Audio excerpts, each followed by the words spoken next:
Hello and what's up, RSC Pokemon Challenges fam? How you guys doing? We are back with another episode of the Roxanne Minimum Battle Series. We're up to 29 Pokemon getting through this section. Now, you may notice that the fail column has actually reduced since the last episode. It was 52 at that time, but that does not include the Pokemon that have been picked by the Patreon members to get another chance at life. So far, we've gotten 6 of those patrons picks in. We might get another one in depending on results today, because I have already been told that if this Vulpix fails, it will be saved by one of the patrons as well. So in reality, we've lost 53 Pokemon up to this point. Nearly double the number of Pokemon that have passed have failed on Roxanne. And today we're going to have a kind of mixed bag, but I think it's going to be a bit of a gauntlet. We're coming in with the Clefairy line, which means we will also get the baby Cleffa from Gen 2, the Vulpix line, the Jigglypuff line, so we'll get Igglybuff in if the evolved forms find a way through Roxanne, which I'm not hopeful for. We get the entire Zubat line, we will get the Mareep line, the Tailow line, the Wingull line, and the Ralts line. Now, I'm going to make my predictions here at the start of the episode, as I typically do. I think that the normal types are basically done, with the exception that maybe that Clefable knows the move Metronome, and maybe that will get it through. Plus, we could have some sleep strats here. That's really all I think has any possibility of getting any of those Pokemon through. I think the fire types are just dead on arrival when they get to Roxanne. I think the same is true for the electric types and the flying types, though we'll find out. I'm going to be very interested in Wingull and Pelipper. It's going to depend on their moveset, whether they can get through or not. The same, I think, is true of the bats. We might see bite strats come in again, and it might be enough to at least get a Crobat or Golbat through this fight. Finally, for the Ralts line, I think Ralts itself is not going to get through, but it depends on the moveset. We might get its evolved forms through, depending on what they have. So I'm not feeling super confident at the start of this one. My own prediction is that we're probably going to get through with maybe 5 or at most 6 Pokemon in this episode out of the 21 that we've got here, but we will also be getting in a little redemption for 5 of the member picks. We've got the Charizard, the Butterfree, the Sandslash, the Typhlosion, and the Pichu, and they're all running moves that should give them a chance in this one. So we'll mix those in as we go through this challenge. I think we start with our normal types though. Let's get straight to our Clefable and see if it can manage anything in this section of the game.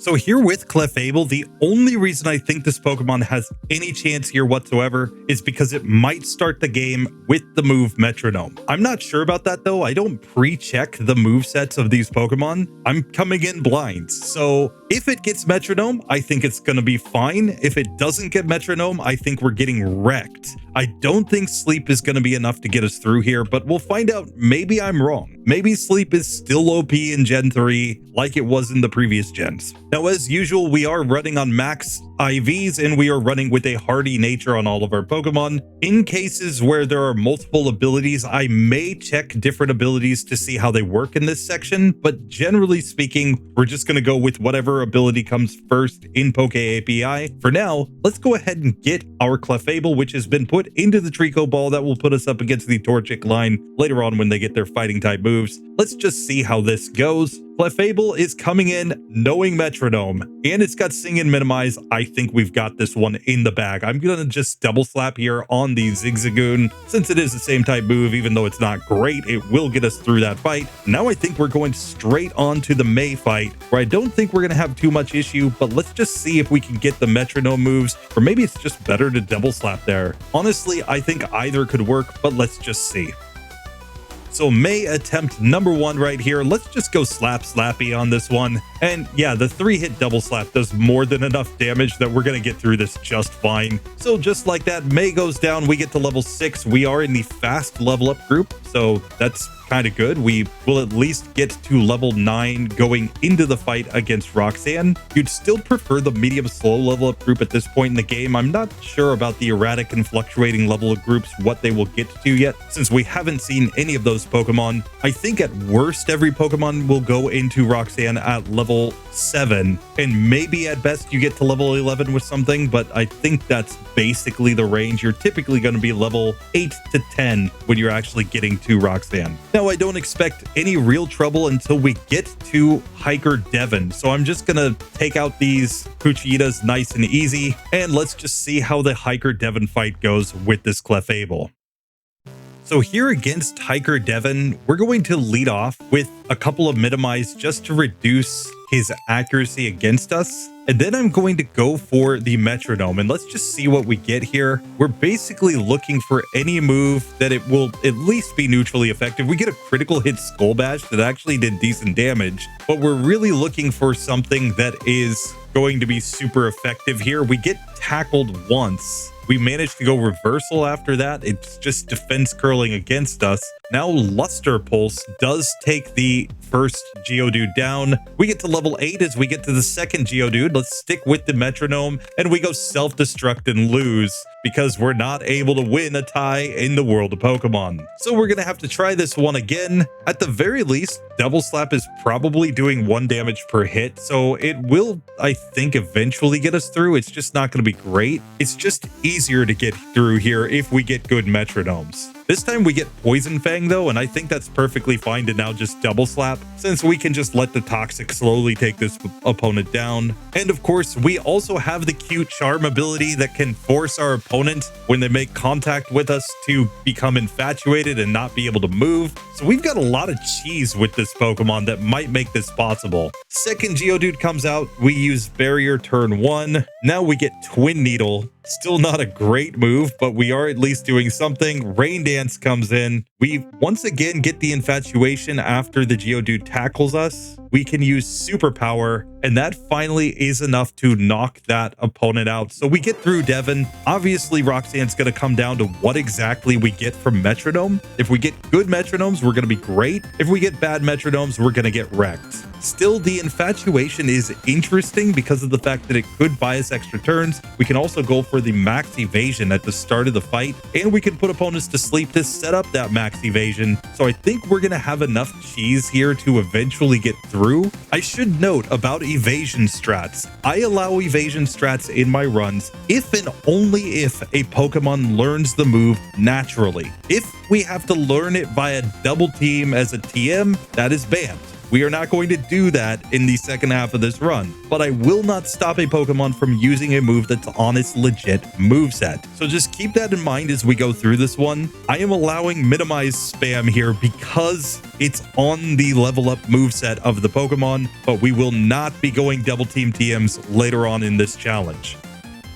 So with that, let's get to the first fight against Roxanne. I have the Oranberry on, and let's just see how this actually goes. Against the first Geodude, I'm going to use Sing. Of course, we miss. We get Rock Tombed here. We are trying to Sing again and still missing. We finally get the Sing to put the opponent to sleep, and now we're going to go for all of the minimize here to just become as evasive as possible. We still get hit by a Rock Tomb here and have to use the Oranberry. We are now slower than the Geodude, but that's perfectly fine. We just want to survive as many turns as possible so that if we do have to go for the Double Slap later on, we're going to have at least better chances of using that in order to get through something. And it also helps when we miss our Sings on the opponent. So now with all the minimize set up, I will now go into Metronome and see what we actually get. We get Scary Face, which does nothing for us other than lower the opponent's speed. Then we hit Supersonic. Now we go Harden and we get Sand Tube. The Geodude wakes up, it gets hit by the Sand Tube, and it is, of course, confused. I think I'm just going to start double slapping on this Pokemon for a minute. As long as we've got the Sand Tomb dealing some chip damage here, I think that's fine. After that wears out, now I will go for other moves. We use Pain Split. Now we get Mega Drain, and that is going to knock out the first Geodude. We get to level 10 as the second Geodude comes out. Let's stick with the Metronome. We use Calm Mind here. We still get hit by a Rock Throw. but now we get Bullet Seed, which does massive damage thanks to the Calm Mind, so that's perfectly fine. We have made it to Nose Pass. I am going to Sing against Nose Pass to prevent it from setting up a bunch of Hardens. And now let's see what we do with the Metronome here. We get Nightmare, so that's going to deal some chip damage for sure, but then she immediately wakes up and we can't hit anything else. So we're down to only our Double Slap PP here. We're going to have to see how much we can actually do with the Double Slap since we don't have a ton of PP in this move and it's just random how many times it hits. We obviously would have liked much more to get a decent Metronome move. Still, I think we just have to keep putting this Nose Pass to sleep for now and use up the remaining PP of Double Slap to see how low it gets. It does use the Oran Berry there. Now we can just use our final couple Double Slaps. We get a critical hit there, but now we're basically out of PP and damage dealing moves. So we would have to struggle here. Now, if we struggle this Nose Pass down, that would be legit because we legitimately got to struggle in the battle. We also have the advantage that if she tackles us, we could get Infatuation on the Nose Pass, which would raise the chances of it not hitting us even more than just having all the evasion. And at this point, we're just using up our remaining PP in Minimize. Then we're just going to have to hope that we can struggle this Pokemon down. So here we are struggling. She uses another potion here. And I think the Nose Pass probably has too much HP for us to get through unless we get some critical hits here. We get tackled. I think that ends us right there. I just don't think we have enough PP to get the job done. So unfortunately, we go down on the first attempt. It's a very long battle there. Getting to the Nose Pass, it just didn't quite work out in the end. Next attempt, we get Geodude to sleep turn 1. Now we can start setting up Minimize yet again. It wakes up immediately and goes Rock Tomb on us, but we put it back to sleep the next turn. Rock Tomb just never seems to miss, even though we've got all this evasion going on. So it is a little bit cheesy. Still, I think we should go for Metronome and just see if we can get good moves to get through the first couple of Pokemon. Of course, if we use Memento, we get completely wrecked, so we're going to have to reset here again. This time we get Wrap and Will-O-Wisp on the first Geodude, so I think again this is a chance to just go for the Double Slap. She used one potion already, and we may be able to get her to use the second potion here, which would be ideal. Instead, we just take her down with chip damage, so we're on to the next Geodude. I will try to put this one to sleep since it seems like Rock Tomb just keeps hitting me even though I've got all the evasion set up. We're just going to need to get good moves here. We get Future Sight against this Geodude, and then we get Haze that eliminates all our stat changes. Still, we do manage to get Future Sight to knock out the Geodude. We only have 1 PP left in the Metronome though. So here we're going to have to go for Sing. We get Rock Tombed by the Nose Pass. Then it goes Harden after that. We put it to sleep. We're going to set up the Minimize again here, but this is really not great because we're on such low health. I'm pretty sure Nose Pass just Rock Tombs every turn from here, and sure enough, it just knocks me out.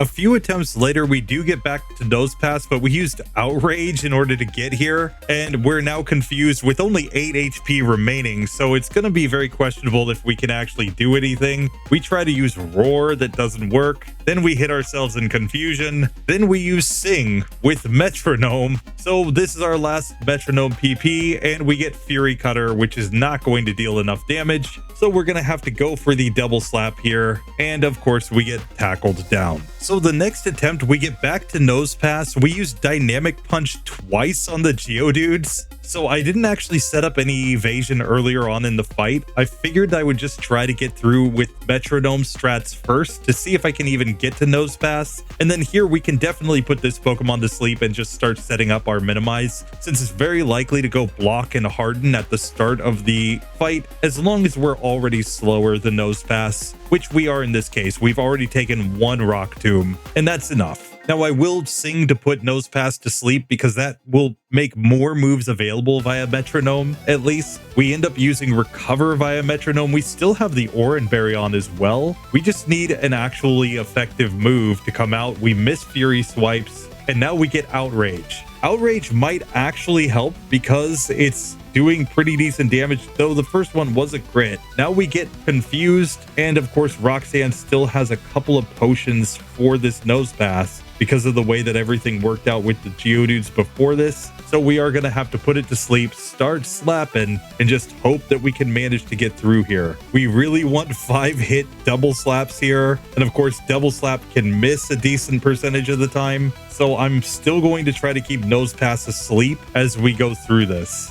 We use our Oranberry right here. And of course, I believe she has another potion. So it's not like we're going to get through with the double slaps here. Sure enough, she uses the potion right there. So while I will use up the 3 remaining double slaps, we're going to have to see how low we can get her health. We even miss one and get a critical hit tackle. And now we're just stuck using up PP to try to get the struggle to take this Pokemon down. At this point, we have equal HP, so we should possibly be able to get through this, especially if we can get a critical hit somewhere with struggle, but it's going to be pretty darn close. We're also out of Sing PP, so we can't put it to sleep before we start struggling. So we're just going to have to see if this works out or not, given that we will get tackled at some point. And sure enough, we eventually just get Rock Tombed and wrecked. I'm pretty sure we only get through the Nose Pass with good metronome moves there. So I'm going to try to just repeat that strategy, just seeing if I can get metronomes that actually knock out the Geodudes. And then when we get to the Nose Pass, that's where I'll actually think about trying to set up with evasion. So this time we once again get through to the Nose Pass. I have 5 PP remaining in metronome, so I will put it to sleep and try to set up here, and let's just see. This time we get Surf on Nose Pass, which does about half, forcing the Oranberry. We use Frustration because that's basically how we feel about this run at this point. We get a Vine Whip that did basically nothing, and then we use Bounce, and that does nothing. So we're once again in this situation where we get to Nose Pass. We just can't get any moves that are actually good here. And again, she still has potions because we're basically getting here on runs where we get really good moves against the 2 Geodudes. I've pretty much given up on just setting up against the Geodudes because I honestly just don't think it's worth it. Time-wise, I think it's better to just basically grind to try to get to Nose Pass and then see if you can get the luck here. And of course, that just ends up taking a lot of attempts. Honestly, at this point, it feels like Ice Ball might be one of the few moves that actually opens up a real path to victory. Otherwise, you're stuck resetting here looking for like 3 or 4 good moves out of 10, which just seems to be a lot more random here, though we do manage to get the Nose Pass again on this attempt with 6 PP in the metronome. I'm just going to try to use it and see what we get. Mud Shot turn 1, Light Screen turn 2, Wing Attack turn 3. Yes, it's going to Rock Tomb against me to lower my speed. That's fine. Now we get Recycle. So apparently we get another Oranberry. That's nice. Frustration again does nothing though, and Fake Out does nothing. And once again, we're in this situation where we're probably not going to be able to get through with Double Slap, short of just God tier luck. Even with the extra Oranberry, she still has so much healing on her team that I don't even think it's worth messing around with setting up there. I think we just have to take the reset. This time we Crab Hammered on the first Geodude though, and then we do get Ice Ball, so we're back to the Nose Pass, still with Ice Ball in effect. It does decent-ish damage there, gets a much better hit after that as she uses the Oranberry and the potion, but now we miss. Still, we got 2 of her healing items out of the way, and we still have our own Oranberry on. So this is arguably one of our best runs so far. We still have 8 PP in metronome. If we could have landed that last Ice Ball, I'm pretty sure we would have been guaranteed to win here, but this at least gives me a shot. And I've been here resetting for a very long time. I even had the overlay crash once in the middle of all this. We'll have to see how many attempts I was up to at that point. We're up to about 30 now since that overlay crash. We get Bide here from the metronome, which obviously isn't great since we don't have the ability to do anything with that. Then we miss Ice Ball. That would have given us a victory. We get Muddy Water, which is super effective. That forces her second potion, so she's out of healing items. Conversion 2 misses. We get Whirlpool, so now we're actually dealing some damage here with some chip as well. We get Magnitude with Magnitude 6. We've got the Whirlpool on as well. Uproar is going on. There are so many effects going on right now, and we are slowly whittling Nosepass down. We still have the Oranberry. We still have a bunch of HP. We use Egg Bomb here to finish out our Metronomes, but now I think we just go Double Slap, and there we finally get the victory. I have been at this for a very long time with Clefable. It's just so random. We get to level 12 and we do manage to progress. Was that good? No, but it was ultimately possible. So technically Clefable gets through on these settings. I'm not sure how many times you want to do that, but hey, we're through. It's time to move on in the game with this one. I think we got to check in on Wigglytuff. Now, Wigglytuff, I don't think is going to get through. If it's anything like previous generations, it's probably not starting with any good moves here. Like, it might get the Minimize and Sing, but it's probably stuck with Double Slap outside of that, and maybe something like Defense Curl. I don't think that's going to be enough to get this Pokemon through, because if we only have Double Slap, it's only 10 PP, and it hits a random number of times, but it's only doing like 1 damage per hit against the Geodudes and the Nosepass. So it's basically impossible to get through if that's our only damage dealing move. We've already seen struggle strats were not working. Even when I had the situation where I could get to Nosepass, have all the evasion set up, etc., it still does not work. And that's kind of the answer there. Still, let's just see what we actually have. And sure enough, Double Slap is our only damage dealing move. So I think we'll get to Devon at least with this, but then I think we're basically dead at Roxanne, because I just don't think we have enough damaging PP to actually get through that fight. Still, I'll take this one as far as I can, and we'll just kind of know that Wigglytuff, if it fails, is basically going to eliminate Jigglypuff and Igglybuff, because they're basically running the same things. They would also not have any good damage dealing moves. In fact, they might start with no damage dealing moves. So it would just be the situation where they might be able to get through May here, but that's, you know, basically it. They could probably get through May, maybe get through the 2 Puccinas and then Devon, but I think that would be basically game over for them. Still, I may be talking too soon, so let's just see. Maybe we find something here that helps us. This would be a prime Pokemon to get saved by a member though and given some TMs, because its TM move pool is absolutely massive, and it would have more than enough moves, I think, to actually get it through the first several gyms in the game. How it does from there, who knows? But hey, for now, we're just gonna go slapping on some Puccinas here in order to at least get some XP. And let's make our way to Devon and just see how bad this actually looks. So here we at least make it to Devon. Let's just see how this goes right here. I'm going to lead off with the Sing to put the Geodude to sleep. I'm now going to set up a bunch of defense curls in the hopes that we can survive a decent number of hits. Of course, we're going to have to keep the opponent asleep at all times. And then we can see, of course, that Double Slap does 1 damage per hit against the Geodudes. Devon doesn't have any healing on his team, though, and that might actually allow us to get through this one eventually, though we might actually have to go struggle strats to get this one to work. Sure enough, we're down to 3 PP on Double Slap as we get to the second Geodude, so there's basically no shot of us getting through with our Double Slap PP, even through these 2 Geodudes that are basically at the same level as us. So struggle is the only way. The problem is getting to struggle naturally in a fight is borderline impossible, given that you're stuck here with so much attacking PP on this Pokemon. You're going to have to sit here and use up all the disables and defense girls before you can actually get to struggle naturally. So while I'm sure that struggle will get us through Hiker Devon, it's pretty clear that it won't get us through Roxanne. And we don't have evasion strats here, we don't have metronome strats here, and we don't have enough damage dealing PP. I know Wigglytuff has a lot of HP relatively speaking, but even that's probably not enough. Here, we'll try to go for these struggle strats on Hiker Devon though. So I'm going to manipulate my PP coming into this fight as follows. I'm going to come in with 2 Sings, 6 defense curls. I miss putting in the disable. Let me fix that. Sorry, blind guy problem right there. Putting in a 9 instead of a 0. We should have 0 PP in disable, and we'll come in with all of our double slaps just so that we get his HP down as low as we can, and then we'll go into the struggles to knock him out. Let's see how this goes.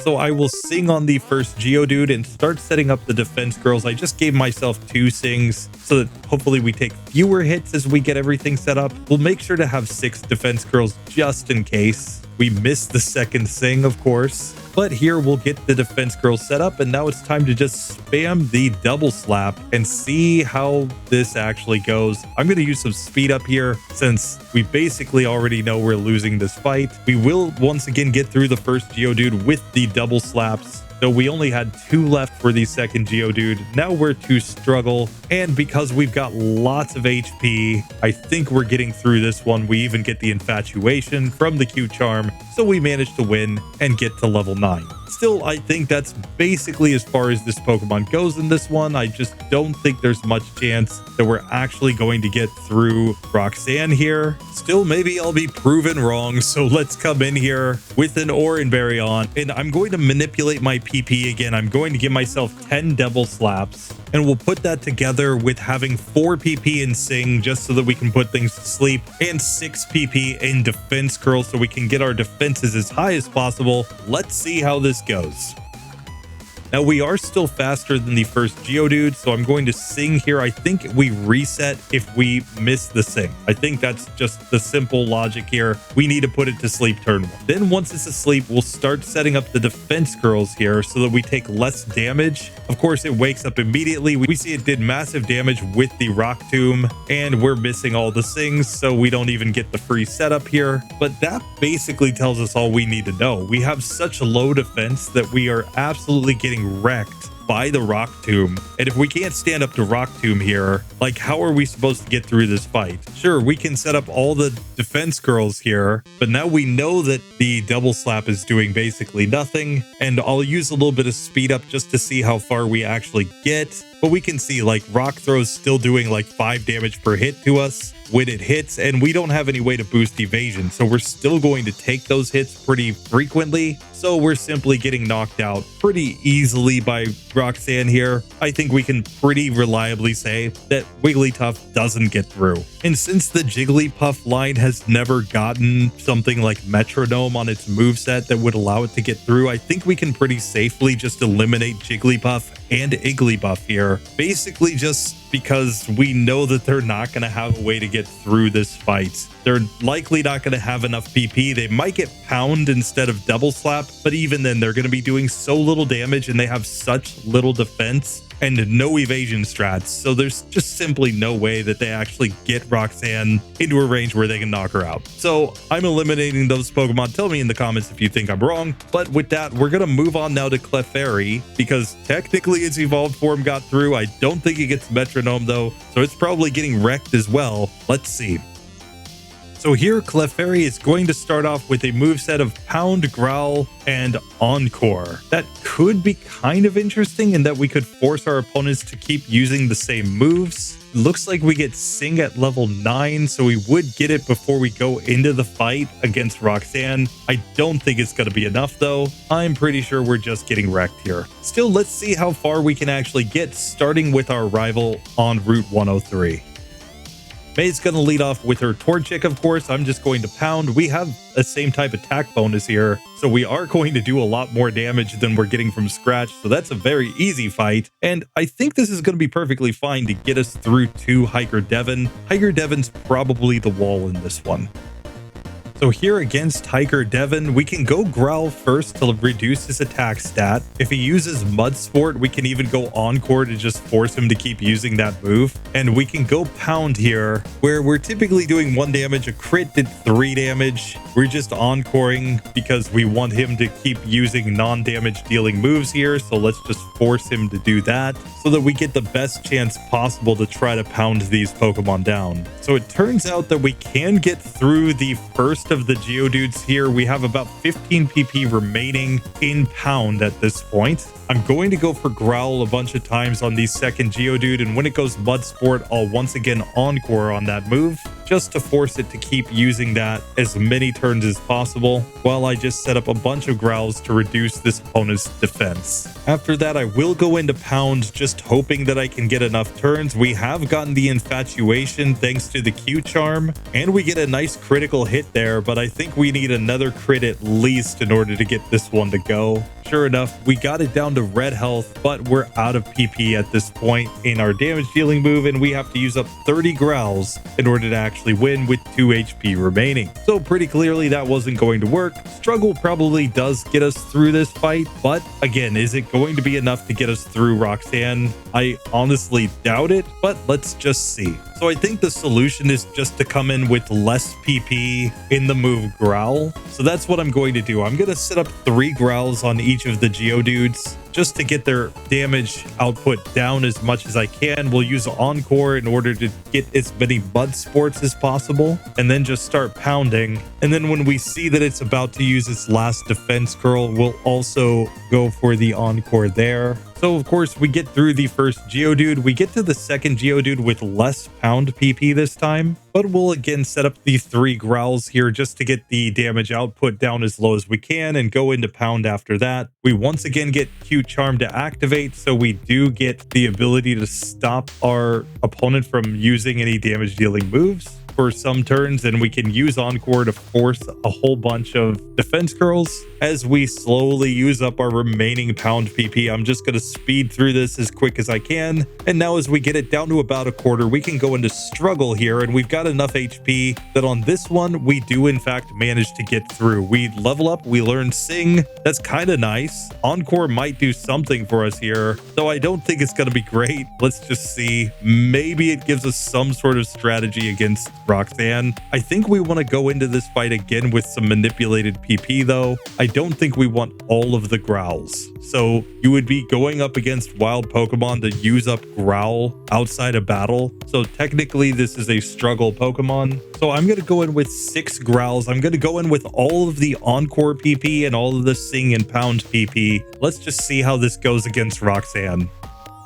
So here we will Sing against the Geodude to put it to sleep, which is perfectly fine. I'm going to start growling at it now to lower its attack power. And we didn't even heal coming into the fight, which is a bit of a mistake. Let me correct that and put on the Oran Berry. So back to this fight, properly healed this time. We still want to go Sing turn 1 because we take 11 damage from the Rock Tomb. So we really do need to get this Pokemon to sleep and start setting up Growl at the beginning of the fight to have any shot here. Still, maybe with a bunch of Growls, we get some advantage here. I'm going to use Encore to force it to keep using Defense Curl. And now let's see how we do with our pounds. As we take it to Pound Town, we're getting 1 damage per hit. We use our Oran Berry right there. We're going to have to put this one back to sleep. And that's pretty much the story of this fight, I think, is that, you know, it gets to using Rock Throw. It's still doing like 5 damage per hit, even 6 damage per hit. And we would have to Sing so many times to get through that. There's just no way that that works out with this Clefairy.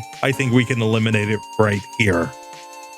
Now I hear you saying, if we just eliminated Clefairy, what are we doing Cleffa for? And it's because, as I mentioned in the last episode, Cleffa is one of the 2 Pokemon that I always save personally. That's because it was the first Pokemon that my baby boy ever got as a toy. So we're running my baby boy Katsumasa's Ki-chan, as my wife likes to call it, since that is the name in Japanese. And we're going to give this Cleffa a moveset that is good enough to get through Roxanne. So let's see what its normal starting moveset is, and then we will upgrade it so that it has the moves that we actually need to get this done. So here, as we get little baby Cleffa, it's coming in with Pound, Charm, and Encore. So basically just Charm is better than Growl, but that's it. Still, Pound is more than enough for the first Zigzagoon, but now we're going to give this Pokemon a serious upgrade. And there are a lot of moves that are available to us with Cleffa. So I'm going to bring in little Peachon with a moveset that could be completely broken or could turn out to not be very good. We're going to have Magical Leaf, which is a legit move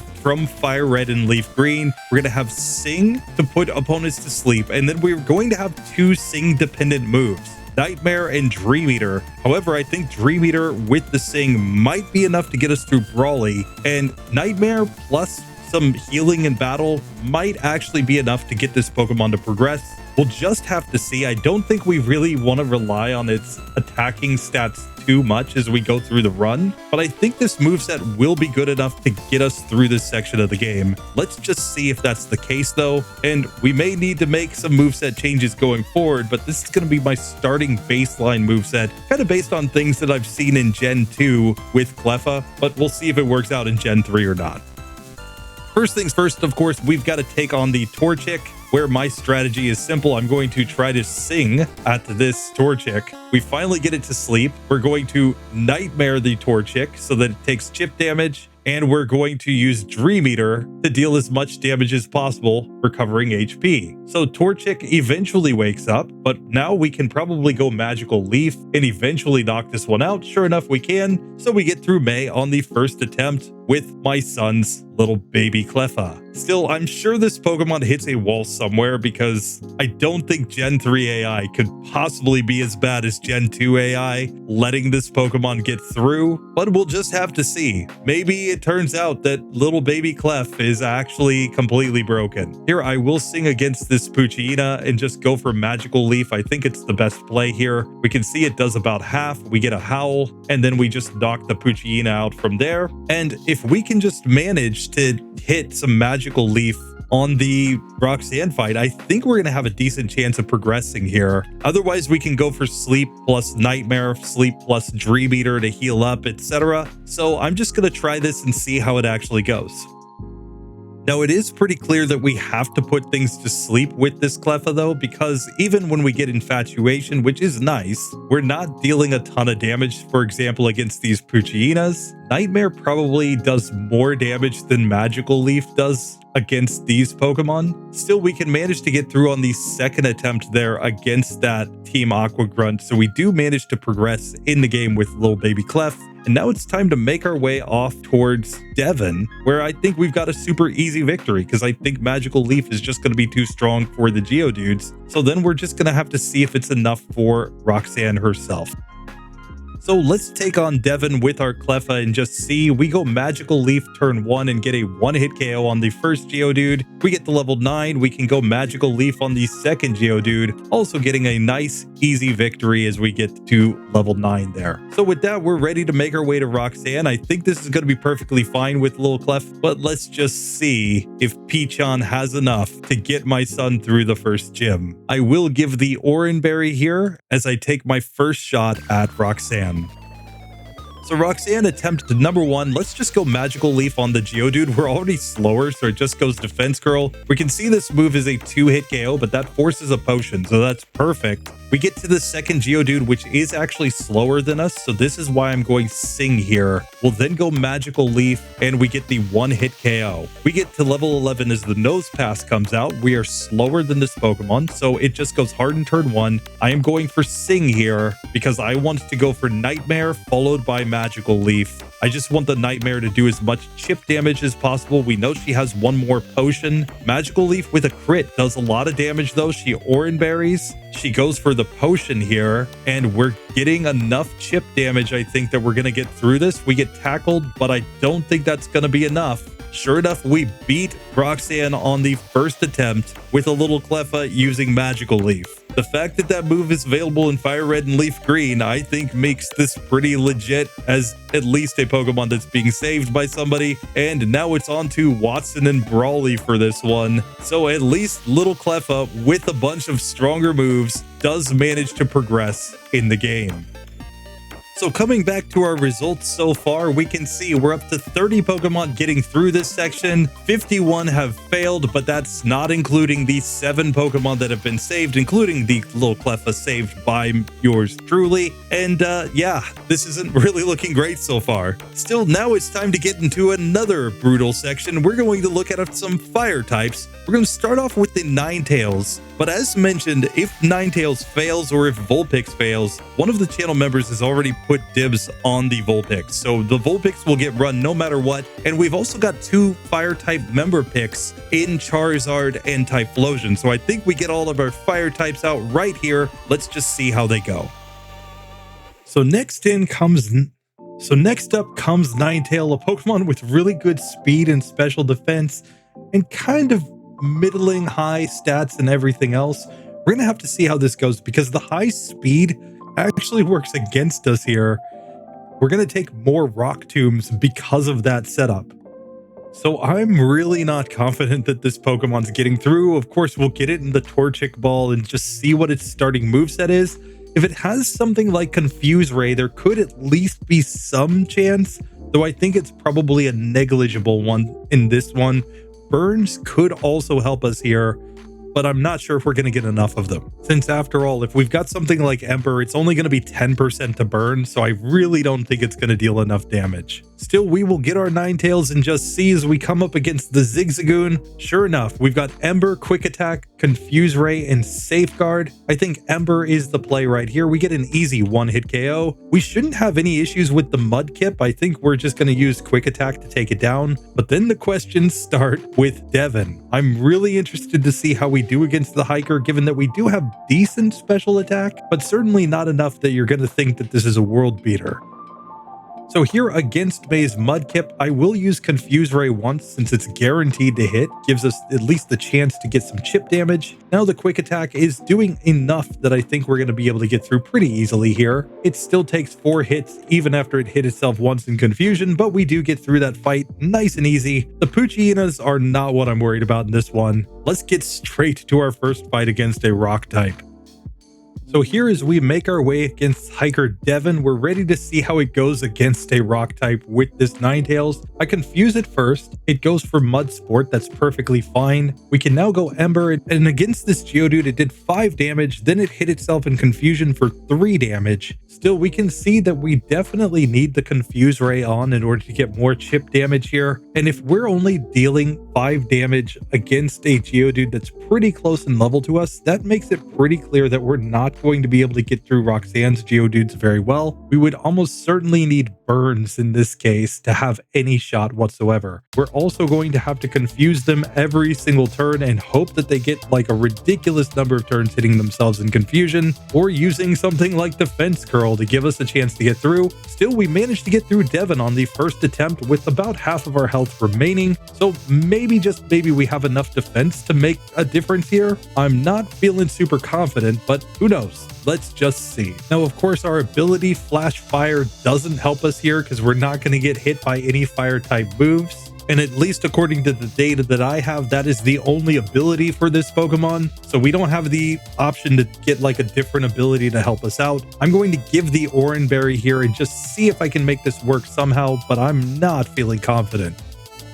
So Roxanne attempt number 1, our only play is to go for Confuse Ray turn 1, hoping that this Geodude hits itself. It goes Rock Tomb, dealing 23 damage. That means that Oran Berry is basically doing nothing for us here, and we're still faster, so it's going to Rock Tomb again, unless it hits itself in confusion. Unfortunately, it snaps out of confusion, and we get 2 shots, so this is pretty clearly not going to work with this Pokemon, unless you got like the most god-tier luck ever for the opponent to always hit themselves in confusion, to get burned quickly, to basically never have a shot against you. Then maybe, just maybe, with the maximum number of terms of confusion you could get through a Geodude here, but otherwise we can already just say, based on the ranges, this one does not work.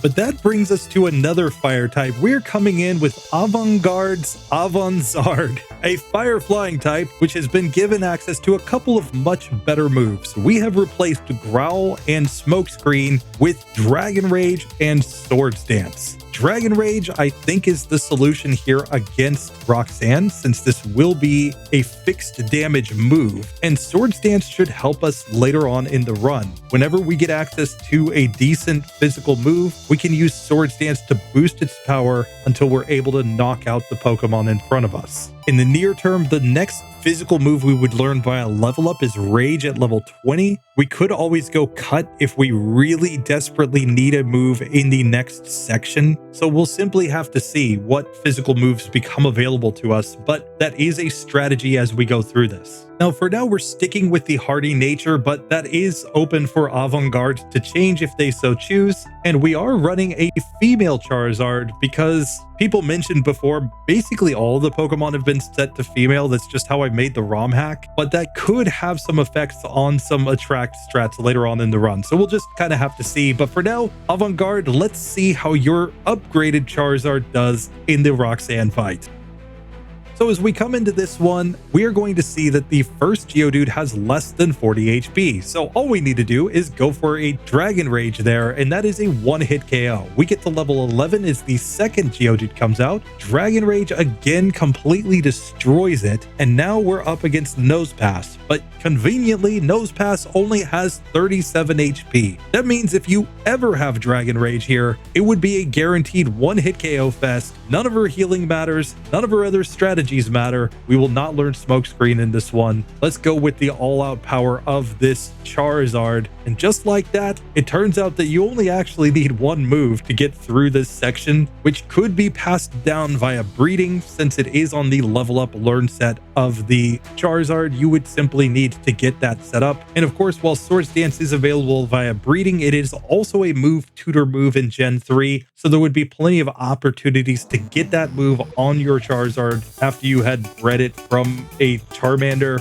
So I consider this to be perfectly legit, and we are ready to move on in the game. No need for an Oranberry. So let me give a massive thank you to Avongarde for being one of the first 7 members on the channel and saving one of my all-time favorite Pokemon. We know that Charizard is a dragon. Like, stop the nonsense about it being a salamander. It is a dragon. It is a prototypical dragon. That is a dragon type Pokemon. If that's not a dragon type Pokemon, nothing is. We will come back and do a dragon type Charizard in this generation, I promise you, because I have been stomping my feet demanding the dragon type for this Pokemon since 96, guys. Like, as a kid, I used to actually use a Game Shark to make my Charizard a dragon type in order to play the game with it that way, because I knew that that was what it was supposed to be. And clearly Game Freak admitted their mistake later when they made the Mega Charizard and finally gave one of them the dragon type. So it's pretty obvious that dragon type Pokemon should completely crush here with Dragon Rage. And just like that, Roxanne goes down. So thank you, Avongarde, for your support. Let's see how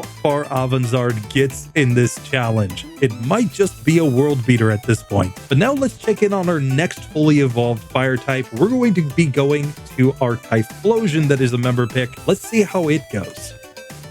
So that brings us to channel member Buster Prime and his Typhlosion Dynamo, named as such because he decided to give this Pokemon the move Dynamic Punch. I'm gonna have to go heal up so that I get the PP in that properly, but Dynamic Punch is his strategy for trying to get through this one. I'm not sure if it's gonna work or not. If it doesn't work though, I do think there are a few other options on the moveset that we can try out just to see if we can get more consistent damage. Of course, Dynamic Punch is a 100 base power move that is non-same type but will confuse the opponent if it hits, and that's the basis of the strategy here. We're just gonna have to see how it actually goes. So here against the first Geodude, I'm going to lead off with the Dynamic Punch, hoping that it hits and gets the confusion and that the opponent hits themselves turn 1. Instead, we get a Defense Curl, but that's perfectly fine. I'm going to Smokescreen after that, hoping that it again can't hit, and then we'll try to Dynamic Punch again. The problem with Dynamic Punch is that it has very little PP. So we're going to end up in the situation where we basically have to use some Embers here in order to actually get through these Geodudes. We're just hoping that the Dynamic Punch helps us get the setup off. Here we reach the second Geodude, but we missed Dynamic Punch, and I think that's basically the end of this one because we're just not going to survive enough hits to actually get through here. Still, let's try this one again. Maybe we can get better luck. So once again, we hit Dynamic Punch. We do over half with this move. We also get her to heal. If it just hits itself again, I think we could knock this one out, in fact. And sure enough, we do. So that takes us to the second of the Geodudes. We've used 2 Dynamic Punches after 1 missed, and we miss again. We absolutely need to hit this move in order to get through here. And then we're hoping for some luck for her to actually hit herself in confusion. The potions aren't the end of the world as long as we deal enough damage. Blaze is coming into effect here because we're on low health. That brings us to the final Nose Pass. It goes Harden. We miss Dynamic Punch. Here I'm gonna go for the Ember. We get the Burn,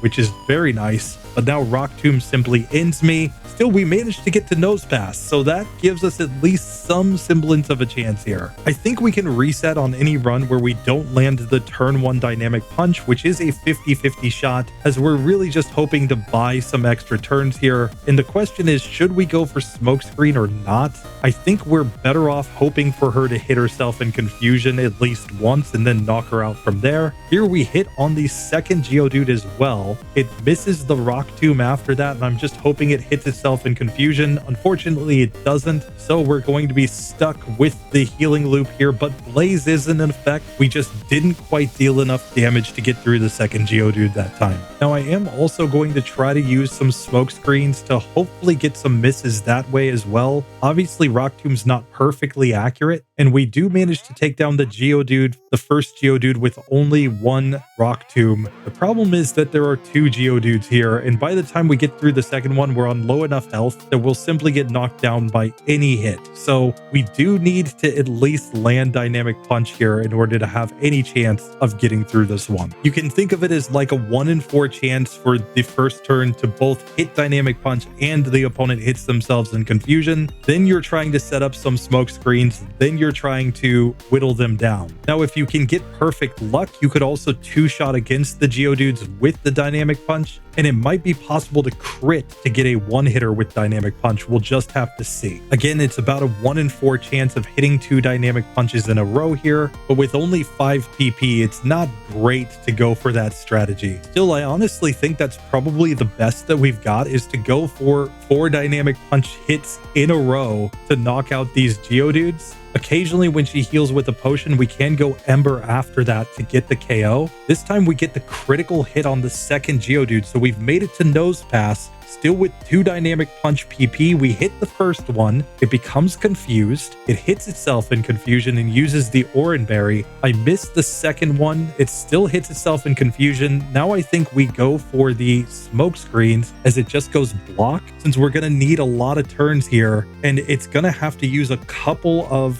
Rock Tombs for us to be slower. We can heal with the Oran Berry for 1, but I don't think we have enough HP to survive another. We do just barely, but then we are simply tackled down. So we're going to need a lot of luck here, but it could ultimately work out. A few attempts later, we are back to the Nose Pass. We hit Dynamic Punch. We get a critical hit. It hits itself in Confusion and we win. Oh, we get to level 13 right there and defeat Roxanne. The critical hit plus hitting itself in Confusion is actually enough for the Nose Pass to go down in a single turn. Didn't get a user potion. She didn't get a user Oran Berry. Oh, that was ridiculous. Oh my gosh. Let me give a massive thank you to Buster Prime here with Dynamo the Typhlosion getting the cheese on Roxanne. That was ridiculous. Still, it happened in a reasonable number of attempts. I was only here 12 minutes resetting on that. Really not too bad. So Roxanne goes down. This Typhlosion is ready to move on with Dynamic Punch strats. Clearly, it's been studying under Chucky Boy in Gen 2, but we'll take it. We're moving on in the game. Thank you so much for your support. But now that brings us to Vulpix, the Pokemon that has already been saved by channel member Roy Merkel. My girl, as he calls her, is ready to go into this run, but we're going to have to give it quite a moveset upgrade because I'm convinced that we're not going to be anywhere close based on the Ninetales to get this Pokemon through with any sort of like normal starting moveset. So after we get through this first fight with the Zigzagoon using just Ember, which is of course possible, we're going to give this Vulpix a massive upgrade. A moveset of Flamethrower, Sunny Day, Hypnosis, and Confuse Ray. The entire logic here is that we're going to use Hypnosis to put the opponent to sleep, Sunny Day to power up the fire type move, and Confuse Ray in order to confuse the opponent. Dig does exist on this Pokemon, but it doesn't have a great attack stat, and Sunny Day effectively is eliminating the resistance of our opponent to fire type moves. So I expect Flamethrower to do pretty decent damage. We're going to see if this is enough. If it's not, we'll have to go back to the drawing board. But this is my first idea of how we could possibly get this Pokemon through.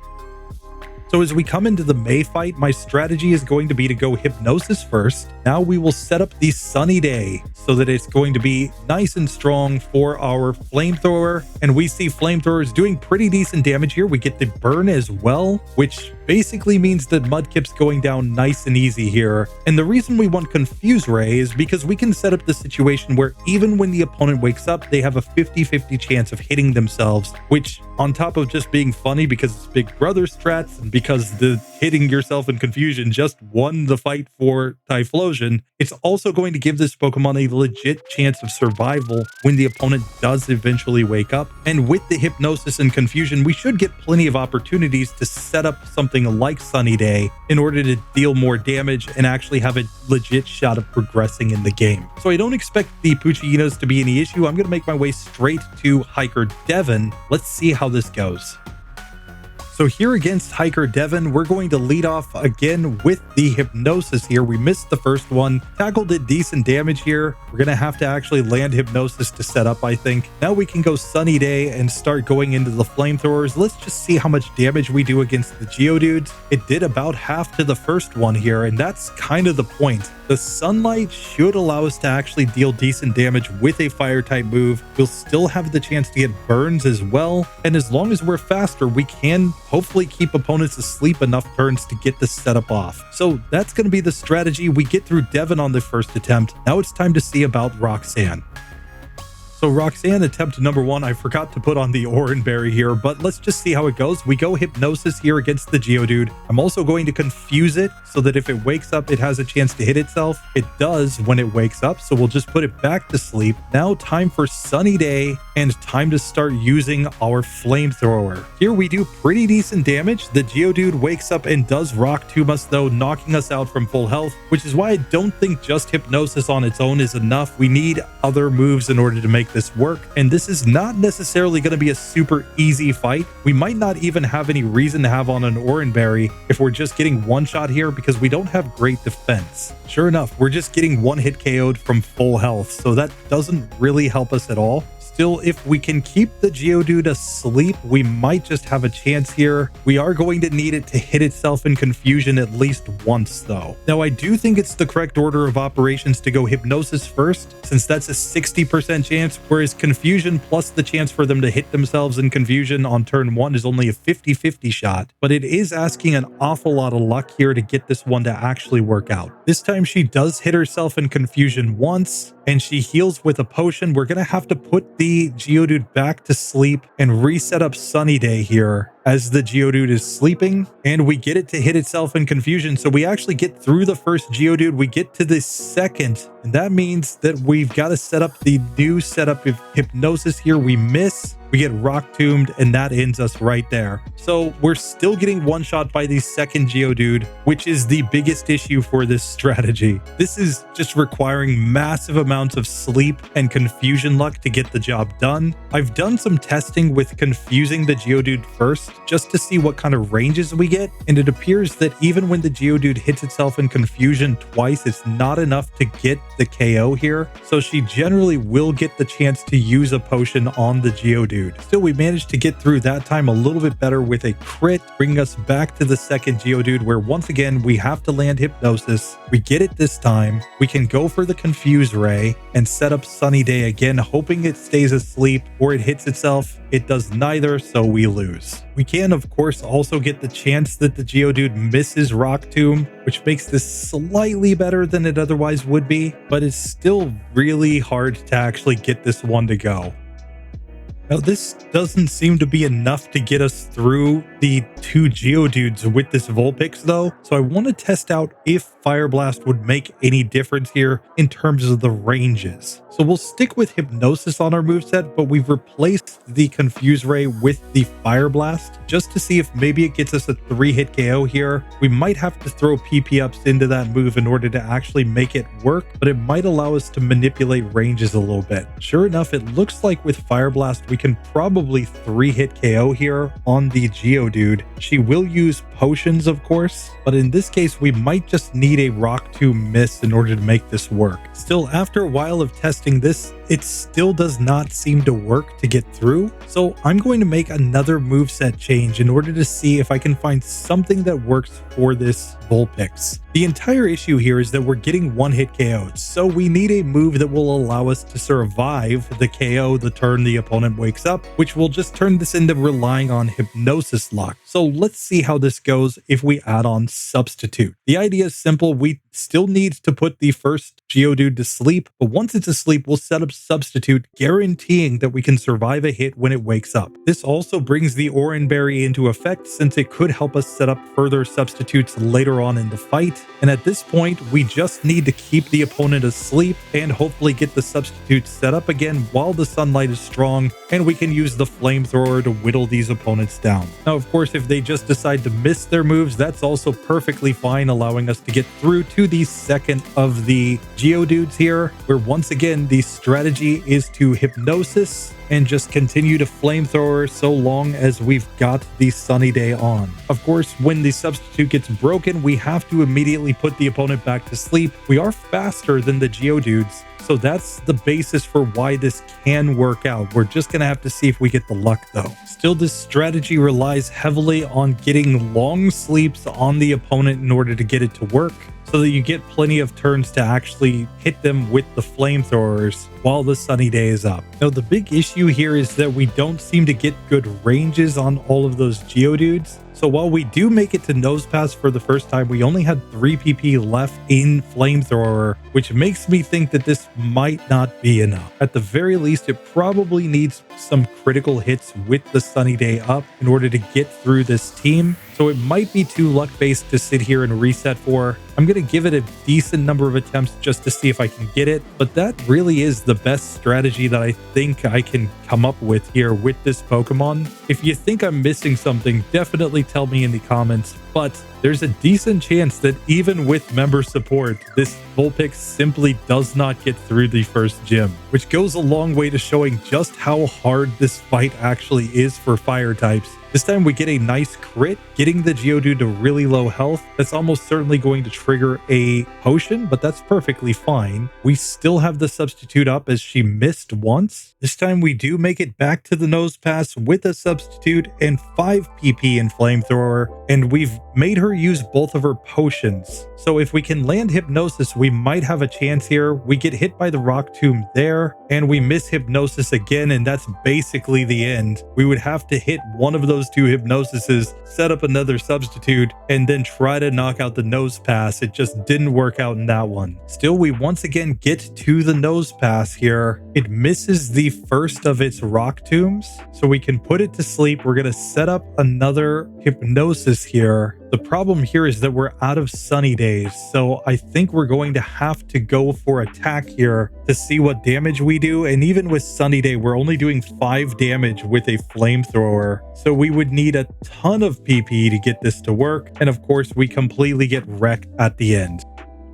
So the fact is that it seems like Vulpix doesn't really have anything strong enough to get through this fight unless we go for one last strategy here that I'm not sure will work, which I just want to see. If we somehow had Hypnosis and Howl as moves, and we use Dig with Substitute so that we can set up a bunch of Howls, get the maximum amount of attack, and then go for Dig while also behind a Substitute, could we deal enough damage to actually get through this fight? That is basically the question here. So I think we have to set up all of the Howls. It is possible to get Howl as an egg move as well. I'm not sure you could legally get both of these moves together. I just want to see if this actually works and how much damage Dig will do after we get the setup off. The difference, of course, here is that we're not reliant on something like Sunny Day that we have to repeatedly set up. Once we do get a run where we get all the Howls, we're gonna have the boosted attack stat for the entire fight. So I ended up only having 5 PP in the move, but let's just see what Dig does here. It does over half, at which point I think we can just go for Dig again to knock out the first Geodude. Now we're going for Hypnosis still because we're likely to get hit by a move, so we're gonna need to set up another substitute. Unfortunately, we just got hit there, so we lose. So at the end of the day, unfortunately, I couldn't find a moveset that actually works for this Vulpix to be able able to get through this fight. I decided to test Howl with Dig just to see how it goes, but at best you're getting 2 hit KOs there, and you would have to give up on Hypnosis, I believe. I don't think you can legally have Hypnosis and Howl on the same Vulpix. So tell me if I'm wrong about the breeding mechanics in Gen 3. That's the only strategy that I can think of that might work here, would be to go for Hypnosis, substitute Howl, or Hypnosis, Confuse Ray, Howl, and then try to use Dig strats to get through the opponent. But again, if I'm missing something, tell me. And while it was fun to test it out, I just don't think Vulpix gets through because it's just getting 1 hit KO'd by everything here. And honestly, I don't think something like Will-O-Wisp helps you because of the fact that you would likely be getting wrecked still. So with that, let's get back to our action. So with that done, it's time to get back to the normal action, and I'm going to look at basically a bunch of Pokemon that have the flying type here, just to see how they do. We'll get in the member pick Butterfree, as well as all of the bats, the Tailow, Swellow, and we'll go Wingull, Pelipper here, and we're going to start with the fully evolved form. So let's look at that Crobat first to see how it does here, because if it doesn't get through, we pretty much know that Golbat and Zubat don't get through. Then we'll look at Swellow, then we'll look at Pelipper, and finally we'll look at the member pick Butterfree after we get through all of these and their unevolved forms. So just like that, it is Crobat time. Obviously, it's a speed demon and it has pretty good attack, but not great special attack. And I'm not sure it's going to get through here. It might have Bite. That might actually give it some form of a chance. So I'm really not super confident because I don't think it's going to get a whole lot else. Like, we might be dealing with like a supersonic strat here, but we've seen that confusion strats really aren't doing that much against Roxanne. So, I mean, we could get some, flinch with confusion here as a possibility, but it's going to depend on the moveset. We're just going to have to see. Now, originally I put Crobat into the Trico Ball, though I think it correctly should have been put into the Torchic Ball, so we may fix that here, but I don't know that it's going to make a massive difference. Our moveset is Screech, Leech Life, Supersonic, and Astonish. So really nothing great here to use. Like, we can go Screech and Supersonic. Maybe we can get the opponent to knock themselves out in confusion, but I think we're going to be taking so much damage that it's not going to actually work out from those rock type moves, and we're going to be so fast that it's basically guaranteed that we always take that rock type move against us unless the opponent hits themselves in confusion, which is not going to be great. Leech Life does allow us to heal some damage, though I don't think it's going to be great here. We'll go Astonish since at least the Leech Life is resisted by Torchic. I guess it's the harder one for right now. So like I said, we'll probably go up against the Mudkip Marshtomp line later on if we can progress somehow. At this point, I think our focus is entirely on the early game just because of how bad this Pokemon's starting moveset is. Still, it should be enough to get us through the Puchinas, so I think we're going to be fine here. We're just going to have to see how it goes when we get to Hiker Devon. So here against Hiker Devon, I'm going to lead off by going for Supersonic. Of course, we missed the first one. We hit the second one. That's good. Now we can go for Screech here, hoping to lower the Geodude's defense. We really want to keep it confused during that because at least with lower defense, it's going to deal more damage to itself, as we can see right here. And that should allow us to knock the first Geodude out. Sure enough, we do. Still, these Geodudes don't know any rock type moves, which is the real difference. Like, Devon just kind of gives you an idea of like what kind of damage your Pokemon can do against rock types, but doesn't give you a good idea of how well you'll actually survive against Roxanne, given that she is basically using significantly stronger moves than these ones are. So while we can pretty easily get through Devon without Norenberry, I'm pretty sure we're getting completely wrecked here by the Rock Tombs, which she's gonna use a lot because we have 28 speed. So she would have to hit us with like maybe 4 or 5 Rock Tombs before we would actually be slower than either of her Geodudes and not get that move. Let's see if maybe like Confusion plus Astonish can get something here, but I'm really not feeling hopeful. So Roxanne attempt number 1, I'm gonna go for Supersonic. We miss. It misses the Rock Tomb, but then it hits, and we see that did 23 damage. So we would need very good Confusion luck here. We can go for Astonish, but it does like nothing. So clearly that's not gonna help us very much. We're gonna have to get much better luck than that. If we can get it to hit itself in Confusion, we might have a chance here. A critical hit Rock Tomb just one-shots. I will give the Oranberry here just to see if maybe we can get a range with like Screech, Supersonic, some Leech Life, whatever, in order to survive here. We get a nice Rock Tomb miss there. Geodude hits itself in Confusion once, then it snaps out of Confusion. We're going to have to confuse it again. We miss, and we simply go down. The Oranberry does not heal enough damage for us to survive here. We see like Astonish does basically nothing in this fight. Even after the Screech, we can get the flinch. We get Geodude to hit itself in Confusion, and she uses the potion there, so that's kind of good. But now it snaps out of Confusion, and we get wrecked. And that's basically all I think there is to say about this Crobat. The problem is that we're coming in with 2 damage dealing moves that are only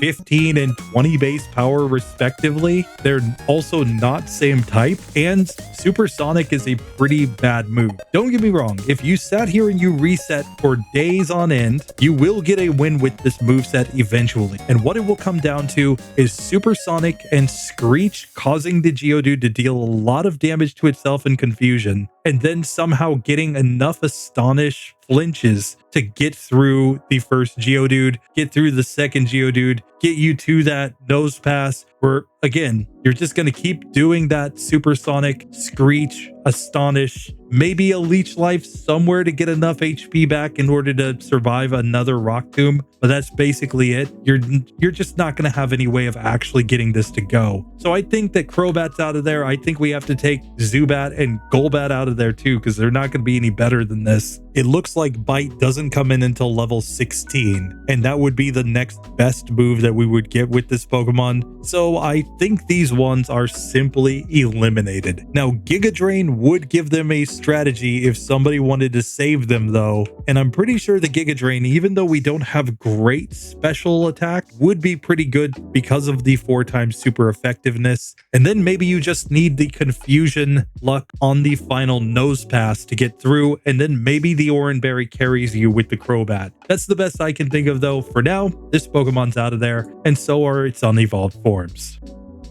So that, of course, brings us to Swellow, which we're going to have to see how it goes. I'm sure it's going to do just swell here against Roxanne as a normal flying type. I'm sure it gets a great moveset here, but let's find out. Maybe I'm wrong. Maybe there's something here with this Pokemon. I know it was the second Pokemon that was being used in J-Rose's minimum battles run in this section of the game, at least in one of them that I saw. So who knows? Maybe, you know, the Tailow turning into Swellow can be kind of OP somehow. I don't feel a whole lot of confidence, but it depends on the moveset, and I don't remember what the moveset is. So let's just find out. Again, I put this one into the Trico Ball by mistake. Seems like all of these have gotten in there. We're coming in with Peck, Growl, Focus Energy, and Quick Attack. Quick Attack is obviously our best play at this point. It is stronger than Peck, same type. It's going to be equally resisted by everything. And maybe Focus Energy lets us get a bunch of critical hits. Maybe that's the way this works out. I'm not super confident though. Let's just see.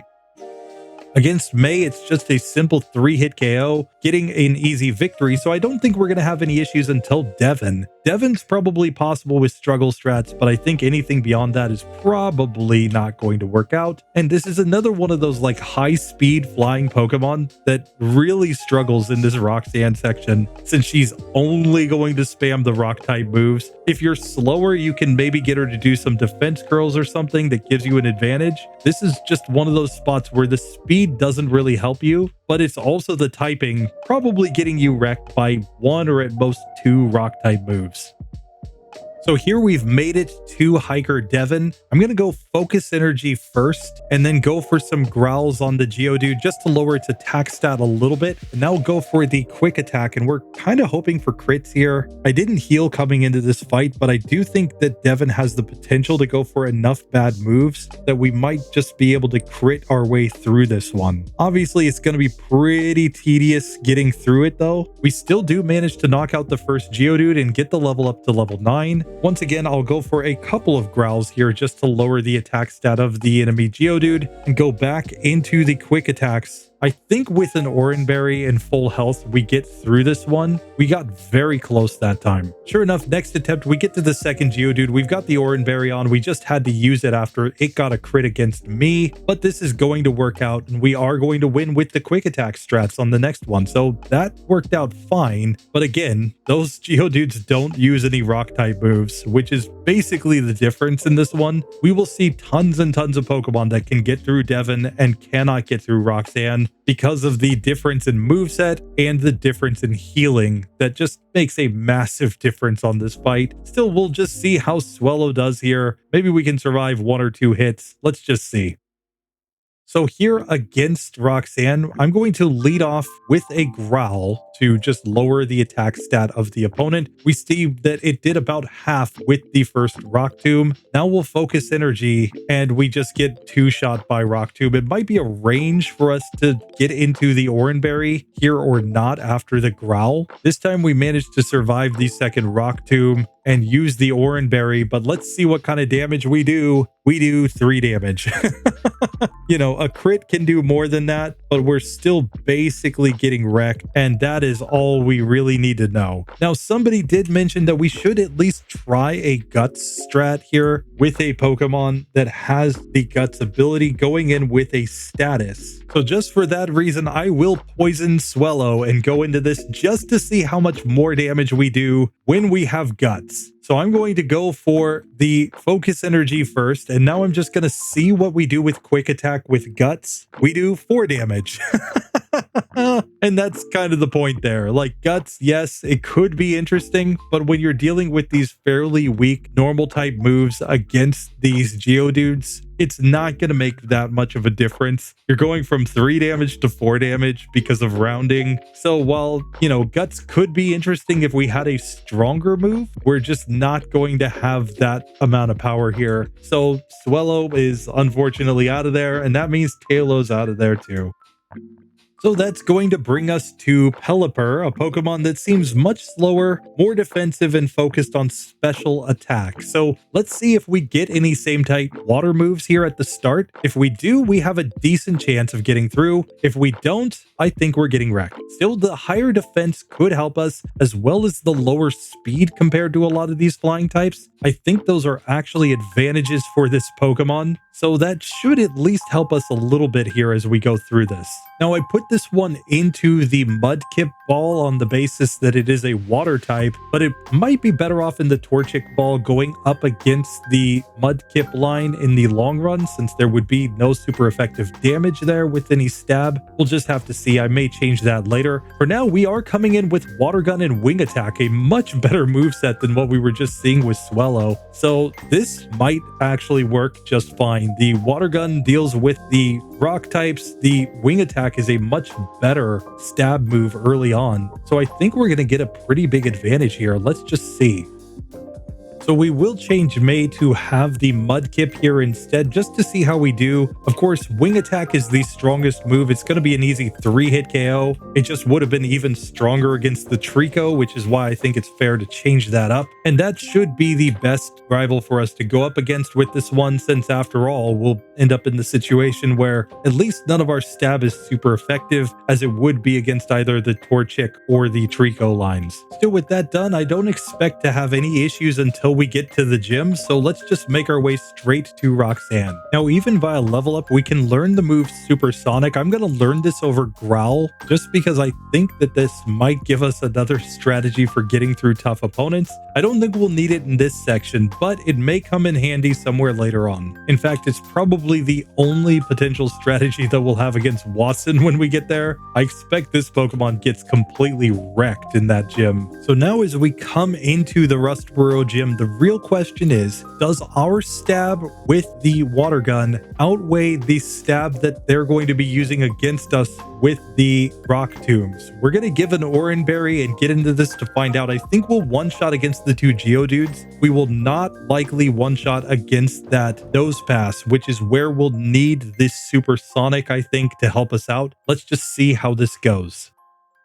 So Roxanne attempt number 1, I go Water Gun on the first Geodude. That is a one-hitter, getting us to level 9. Next Geodude comes out, we hit the Water Gun again. That will get us to level 10 as we go to the Nose Pass. Now I'm going for Supersonic to confuse it, hoping it hits itself in confusion. It does not, but fortunately we have the Oran Berry and we're slow enough that one Rock Tomb does make us slower than the Nose Pass here. It goes Harden after that. We can see Water Gun did about 13 damage, so it would be a 3-hit KO. Nose Pass hits itself in confusion. Now it uses the Oran Berry. It goes Block after that, and she potions. She still has the 2 potions, of course. So we force her to use both here. Now Nose Pass snaps out of confusion. It goes Tackle and then Rock Tomb. And that's the issue. From 20 HP, we're basically getting one shot there. We would have needed a crit to get through this one. Still, she could also hit herself in confusion more times, which would help us as well. I think it's really most important that we just land that confusion and we don't get crit, because the crit will just one-shot us. This time she hits herself in confusion turn 1. Now she gets the Rock Tomb. Of course, we will survive. We get a heal up to 23 HP. She hits herself again, which is nice. She's on very low health. She's gonna have to potion right there. Next one is snaps out of confusion. So we're gonna try to go Supersonic again as she potions. We just got Block, which is perfect. Now we get Rock Tombed. We're on 1 HP remaining. Hit yourself? Yes. Yes, it hits itself.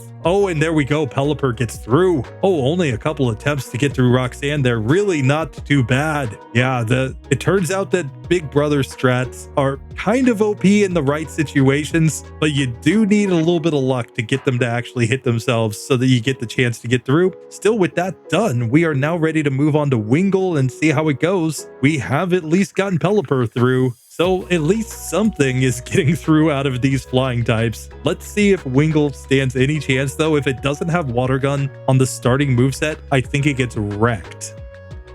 Now, Wingull seems to be more focused on speed and less focused on everything else, which is like a weird change in stats. Like going from being like a fast, weak Pokemon to a slow, bulky Pokemon. That could really affect things here.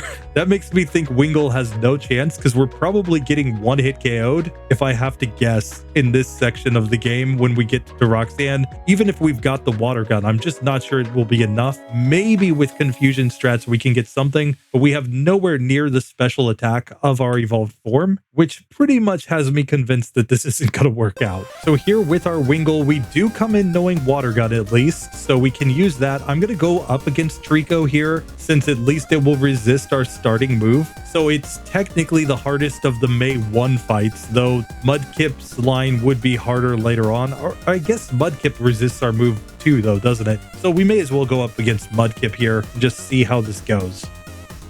So here we will go up against May with the Mudkip, since it will resist our move as a pure water type. And here we can see we do basically no damage with the water guns. Tackle does a lot. I think we have to growl here. And even then, we're probably not getting through, especially not after we get a crit. We're going to have to try this one again. Our defense is so bad that I'm pretty sure we just get wrecked here. I'm going to give a couple of growls this time, because water gun's really not doing that much. I think without a crit, we lose this fight. Or a tackle miss also works. Hey, we'll take it. May just punts, but she had us dead to rights there. She should have won. I don't think we're going to do great in this section because of our low defense. I think the fact that our defense is lower and our speed is higher basically guarantees failure against Roxanne. Now, one thing I should note is I have this terrible habit of repeatedly thinking that Mudkip is a dual type Pokemon when it's just a mono water type. So like in the last episode, I kept saying that Pikachu couldn't damage it, which it can. Like Thundershock is perfectly fine there. In fact, OP there. So technically Mudkip is the easiest rival at the start of the game for an electric type, I'm just going up against that line because later on we have to look ahead. If any of those electric types do get through, they're going to struggle more against the dual typing of Mudkip later on once it becomes a Marshtomp. And it's kind of the same thing here. Like, sure, Trico will resist our water type moves, but we need to look further ahead. When we get Stab Flying, that's going to make the Trico line much easier later in the run if we do manage to progress. And since we would have both types being super effective against the Torchic line, the Mudkip line becomes the only one for which in the late game at best will have neutral damage, is the logic. So sometimes I've put Pokemon in certain balls because I'm thinking about much later on in the run, but sometimes I put them in the balls just thinking like immediately or just thinking about like one of their typings, which is clearly a mistake. So I'm sometimes adjusting these on the fly to be the correct rival that you should actually want to go against, thinking more in totality of the run rather than just immediately. Now, Wingull does manage to learn the move Supersonic here as we go through the Pelipper Woods, so it does at least have some chance of getting through. I'm not going to pick up every item though, because I think that this Pokemon's going to struggle at least, and I only want to get all these items if it's actually going to progress in the game. And for a note, we're already at 19 speed before we fight Devon, so it's not like the Devon fight would cause us to outspeed here. We should keep an eye on that though, because if the Devon fight will ever make a water type outspeed against Nosepass, where it wouldn't outspeed without the Devon fight, we might actually prefer not to fight Devon. We're just going to have to see how this goes. For now though, against Devon, we can simply spam the water gun and get 2 one-hit KOs, and it's on to the gym, which should be super duper random. I do not have any idea if we're going to get through this or not, but I do know that it's going to rely heavily on whether or not we get good supersonic luck on the Nosepass, and we've got to see if we even one-hit KO against those first 2 Geodudes. If we do, then we'll get to Nosepass, and then it's just going to be all about the confusion luck. Let's find out. So Roxanne, attempt number 1, we go for the water gun, and we do not get the one-hit KO on the Geodude. So that means that we're going to have to get a supersonic and get the Geodude to hit itself once. It does, so now we can knock that one out. We're gonna level up to level 9 here. Maybe we can knock out the next Geodude. Let's see. We do get the range, so we get to level 10 as we go to Nosepass. We are faster. It's only going to go for Rock Tomb. We miss Supersonic, hit Rock Tombs, and we die. So that's basically it. We need it to hit itself in Confusion turn 1, but we also need this Geodude to hit itself in Confusion. Maybe that was a range. I'm not sure. I'll test it a few times just to see if we can get the KO here. Maybe we just got a really low roll, but it does not look like it. It looks like this does in fact require at least a high roll. We did actually manage to get a one-hitter that time, so it's clearly a range on the first Geodude. It is probably not so bad on the second Geodude, and then when we get to Nosepass, it's 100% about landing Supersonic and getting her to hit herself in Confusion. Otherwise, we simply die because we have no defense with this Pokemon. In fact, that makes me wonder if it's worth going for a Growl there. Just maybe that gives us some sort of range where we can like survive one Rock Tomb, be slower, but I think she's still just going to go for the Rock Tomb the next turn. Still, we Growl here. We survive with 3 HP to use the Orange Berry, so yeah, we're definitely still getting KO'd, and we're slower at that point, so we can't even get any advantage by using the Growl there. Maybe after she gets confused, we could use it to try to get an advantage, but that's really it. So back to Nosepass, we once again miss Supersonic, and anytime that happens, it's just game over. Still, I just want to see a run where we actually get the Supersonic here. We land it this time, and she still hits us. Couple attempts later, we once again confuse the Nosepass. It actually misses this time, and we see a critical hit from us did massive damage. We did force the Orange Berry. I think we need another crit here, and unfortunately we did not get it, but it would take 2 crits at least to get through this fight, and I think that's all we actually need to see. Like, in general, I will reset for what I consider to be reasonable luck but usually when I see a spot where I need a couple crits, I will stop right there on these normal challengers. I will sometimes reset a little bit more for luck when I'm dealing with a channel member pick because they are supporting the channel and it means a lot to me that they do. But even then, at some point I do have to cut off in these, otherwise I will literally be here for weeks trying to make a video, which frankly kind of defeats the entire purpose of this challenge. So in this one, I do think that you would eventually get through with Wingull. Maybe you get the luck to get it on your first attempt and you're just like, hey, Wingull's good. But here, for me, it's not quite enough to justify it when I consider that I need a good roll on the first Geodude. I need confusion with Supersonic, so it's not a guaranteed confusion on that Nose Pass. I need Nose Pass to hit itself. I need to get a crit. I need Nose Pass to hit itself again. We have to get through all of her healing and maybe get a second crit in order to get through. That does not look great. Rain Dance might change things. Getting access to a stronger water type move certainly would change things. Maybe even getting Ice Beam would change things, but with the current moveset as it is on this Pokemon, it will simply not be enough, at least not in my opinion, to justify the resets. So we're gonna get Wingull out of there. But now it's time for Freedom, the Butterfree that has been saved by channel member Lavendar Regards. And we are coming in with a pretty buffed moveset. Of course, we already had Confusion, but now we know Psychic, Aerial Ace, and Giga Drain. We're going to see if those moves are good enough to get us through Roxanne here. I think Giga Drain's going to be enough to one-shot against the two Geodudes. And then the real question is going to be, how do we do against the Nose Pass here? We might still need to get some sort of Confusion status on it or somehow manipulate our range there. Since we are 4 times weak, it's much more likely that on a higher HP she will use the Rock Tomb against us, since it's 4 times super effective and she's more likely to get the KO. So let's just see how this actually works out with our updated Butterfree.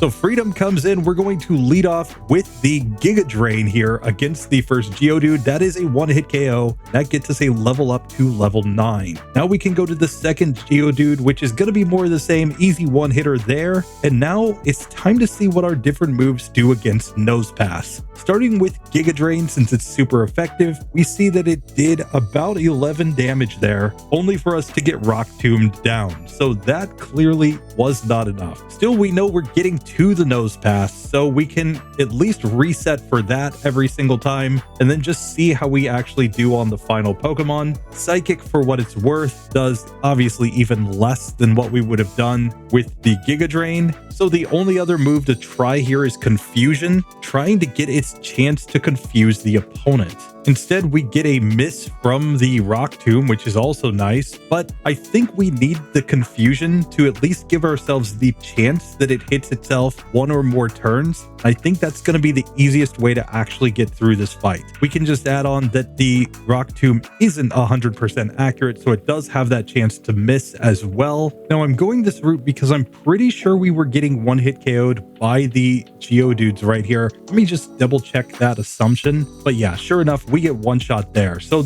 if it were possible to take a single Rock Tomb from one of the Geodudes, we totally would do that, since we could get the speed debuff and then use that to our advantage here when we get to the Nose Pass, because we would probably get here on full health, and I don't think she would Rock Tomb, except she might still because she has the KO range against us. For that, I think we would just kind of have to see. This time we get 2 Rock Tomb misses in a row. If we could get a crit here, we would totally win. Unfortunately, we just didn't get the luck. This time Nose Pass does get confused and it hits itself once. We're going to need a lot of luck here. It hits itself again using the Oran Berry, but unfortunately it then snaps out of Confusion and we simply lose. Now I want to test this out with the move Swagger instead of Confusion, since it will confuse the opponent. We're already getting one-hit KO'd, so it might be better to have the opponent be confused, have a higher attack stat, and hit themselves in Confusion over and over again. That could be a way through the Nose Pass. Let's just see. Now I've just used Gamehook to change the move Confusion to Swagger, so I won't learn Confusion here. Sorry, the PP may be off. Sure enough, it is, but that won't really affect things. We're going to go Swagger to cause the Nose Pass to become confused, and we're just basically banking on it hitting itself in Confusion. I will go heal up so that I have the proper amount of PP here, though I don't think the difference between 15 PP and 25 PP is actually going to make any difference here, because I don't think we're going to be using it that many times in battle. But the idea here is actually pretty simple. If Nose Pass hits itself in confusion and has a higher attack stat, it's just going to deal more damage to itself, and that's also going to give us better ranges with the Giga Drain. So let's just see if this can work or not. And since Swagger is 90% accurate, that means we've got a 90% chance of getting the confusion, and then it hits itself half of the time. So here it hits itself, it did pretty decent damage. It hits itself again, causing it to use its own Oran Berry. A crit from this range probably gets us the one-hit KO. So we might be able to get this to work if we can just get the right luck to line up here. In fact, it might be better to have the move Substitute instead of having Aerial Ace at this point, since it is a move tutor move, and in theory, it could give us the ability to survive an extra turn here after the Nose Pass hits itself once in confusion, which, like I said, will happen about 45% of the time in total after we use the Swagger. And we still do have the chance that it simply misses the Rock Tomb, which is perfectly fine with us too. So now when it hits itself in confusion, I'll just set up a Substitute, hoping that it hits itself. When it doesn't, that's perfectly fine. I'll just set up a Substitute again. Now it hits itself in confusion, so we can go for the Giga Drain here. There it snaps out of confusion and uses its Oran Berry. We'll simply Swagger it again, hoping that it hits itself. Sure enough, it does. She goes for a potion. I'm just gonna Giga Drain once there. That will get us back some HP before we set up the Substitute, and we're just hoping Nose Pass hits itself again. Here it snaps out of confusion, so once again, Swagger, just hoping that it hits itself. It does. She's gonna have to use another potion right there. We can go for the Giga Drain. Unfortunately, we're out of PP in that move now. We have to go Psychic. It goes Rock Tomb. It has 7 HP remaining. I'm gonna YOLO it. Let's go for Psychic, and we do get the KO. So it turns out that the Swagger strat is the way to go there. Swagger Substitute allows you to get some survivability. You're still banking on the opponent hitting themselves in confusion, but you can then get progressively more and more damage on them when they do hit themselves in confusion, just as they snap out. Swagger them again, hope they hit themselves, set up another Substitute. If you're already getting one-hit KO'd, doubling their attack stat doesn't really change anything, so it's, if anything, just more consistent than the confusion strat I was trying to do before. And of course, all of these moves can be replaced later on. We could forget Substitute, relearn Substitute via the move tutor, etc. We've got Psychic for the next gym already. It's kind of sad losing Aerial Ace, but I do think this is the best strategy that at least I could come up with for how to get through that Nose Pass with the Butterfree,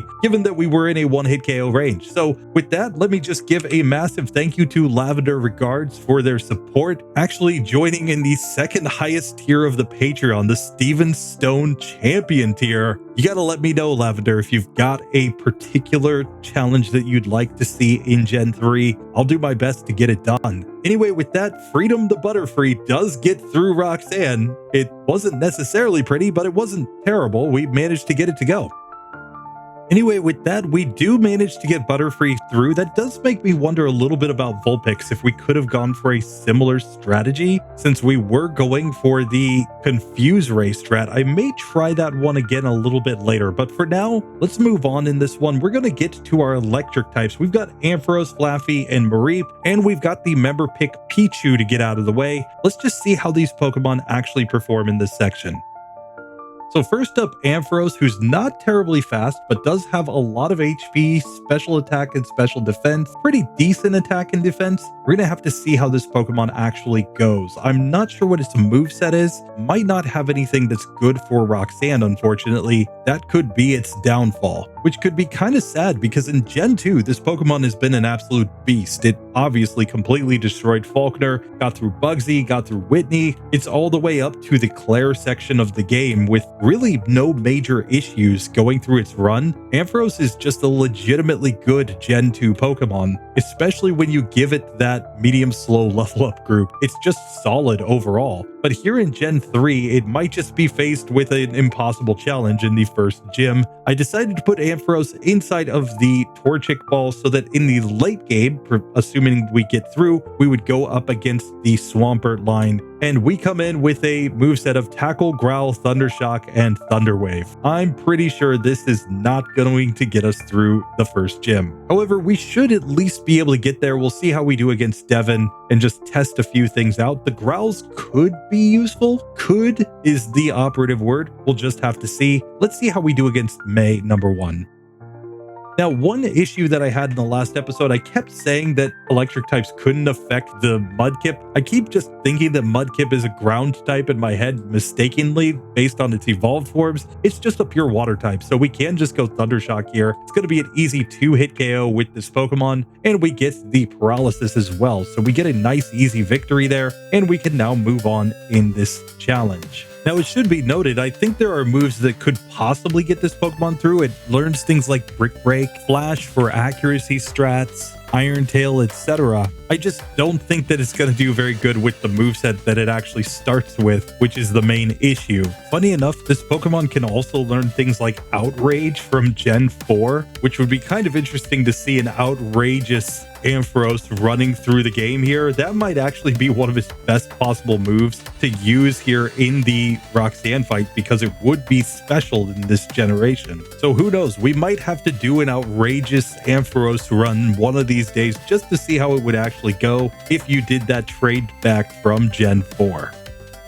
Still, we'll at least get to Devin and test this fight out, given that we don't have any type weaknesses against Rock. We just don't have anything that's super effective either. I'm going to go for some Growls here first to lower the attack of the Geodudes, and then start tackling just to see how much damage we do. I find it interesting that they go for the move Mud Sport, even when there's really just no reason to. Plus, we get paralysis through static, so we have some ways to actually win here. It's not super fast by any means, but it does seem like we can get through the first of the Geodudes at least. Still, I think we would have to go for these struggle strats in order to actually win, which I think at that point pretty much already precludes this Pokemon from getting through Roxanne. If you can't get through Hiker Devin here, you're basically just guaranteed to lose to Roxanne too, since she would be using stronger moves overall than this, and you're gonna still be stuck with the tackles. Thundershock and Thunder Wave just really do nothing for this Pokemon. So it's on that basis that I think we can just eliminate Ampharos, and we can eliminate the unevolved forms,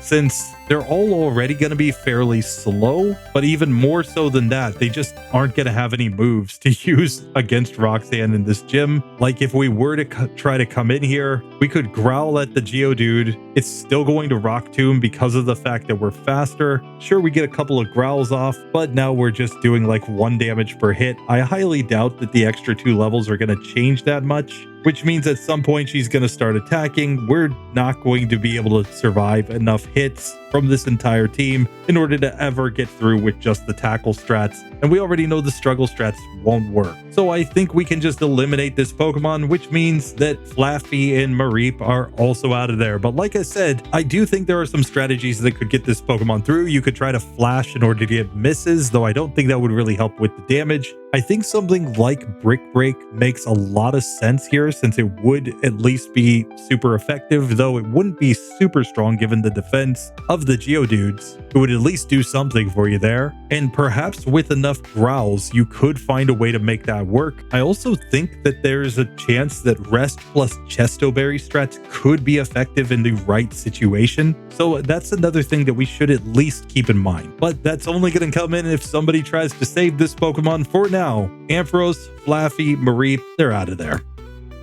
However, that does bring us to another member pick Pokemon. It's time for Pichu, Surfer Rat, being saved by Pokemon WWW411 Mark II. Already one of the guys who has supported RBY Pokemon Challenges and GSC Pokemon Challenges for a very long time is now here on RSC Pokemon Challenges, ready to save another Pokemon. And this Pichu needs a very special move. Now, of course, Surfing Pichu was legitimately available in this generation, which meant Surfing Pikachu and Surfing Raichu were also available. So we're going to give Surf to our Pokemon. Let's go ahead and heal up so that we get some PP and try our hand at Devin here just to see how good the Surf actually is. If this doesn't work, the other strategy I have in mind to go together with Surf is to use Rain Dance. just because that could obviously double the power of our Surf, and it would make sense on this Pokemon because there would be times in the late game, because there could be a situation where you would want to get Thunder with this Pokemon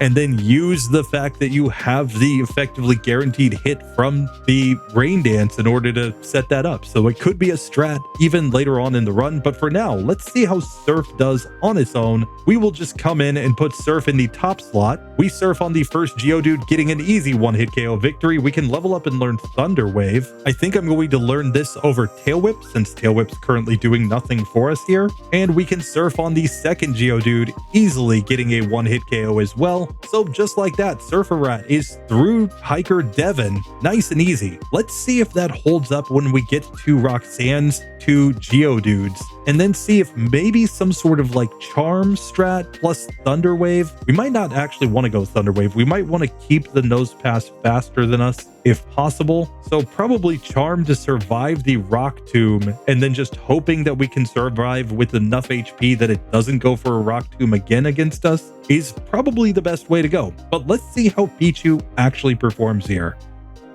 So Roxanne attempt number 1, we're going to come in, we're going to Surf on the first Geodude. That is a one-hitter. We will get the level up right here, getting to level 10. Second Geodude comes out. We once again get the one-hit KO. Now against the Nose Pass, I'm going to lead off with Charm to lower its attack stat. It goes for the Rock Tomb and misses. I'm just going to set up another Charm here, and we take 9 damage. We still have the Oran Berry on. I'm just going to Charm for the last time to get its attack as low as possible, and now go into the Surf. Now it tackles me. That's perfectly fine. We can see Surf looks like a 3-hit KO here. It Oran Berries, but we simply damage it again, taking it down low enough to use another potion. We get the tackle and the paralysis, and we use our own Oran Berry. She uses her potion. That's going to encourage her, of course, to use the Rock Tomb, but it doesn't matter. Surfing Pichu, Surfer Rat, gets through on the first attempt. We level up. We could learn Sweet Kiss here. Currently, I'm going to skip the move, though. I'm going to just keep my moveset as it is, and let's see how this Surfing Pichu does as it goes on in the game.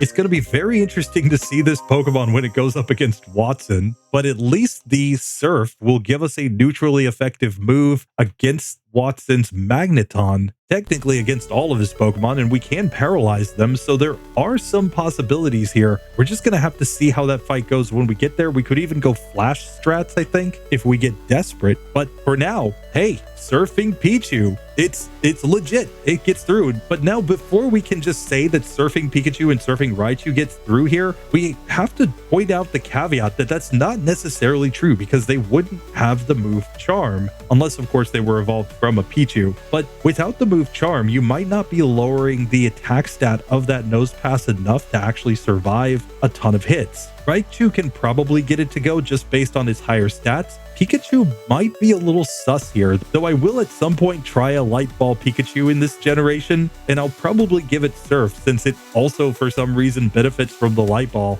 I think that would be very interesting to see how it goes against this team. For now though, let me just give a massive thank you again to Pokemon WWW411 Mark II, who has been supporting me for a very, very long time. I can't thank you enough for all of the support that you've given, and your little Pichu is moving on in this one.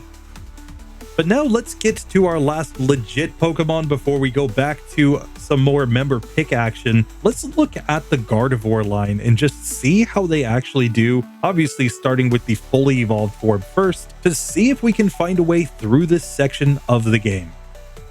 Now, of course, we're coming in with really good special attack, special defense, and pretty decent speed. The rest of our stats are pretty middling, so it's going to be very interesting to see how this Pokemon works out, and especially what its moveset is. If we've got some sort of stab psychic move at the start of this, we might be fine. Now, there is an issue in the overlay that I was just fixing on the background, though it's not reflecting here. Of course, I pulled this data from Poke API, so it says that Gardevoir is a psychic fairy type. Of course, fairy type does not exist in this generation. That is next generation. So for now, we are a pure psychic type with this one, and it will be reflected properly in future episodes. It's just for now that's the way that the overlay is set up, but that's not having any impact whatsoever on the run because there is no data for the fairy type to affect anything here. Still, we will get our Gardevoir here, and let's just see what our starting moveset is. We know Growl, Confusion, Double Team, and Teleport. Okay, well, we can go Growl Double Team strats in order to try to get through this one.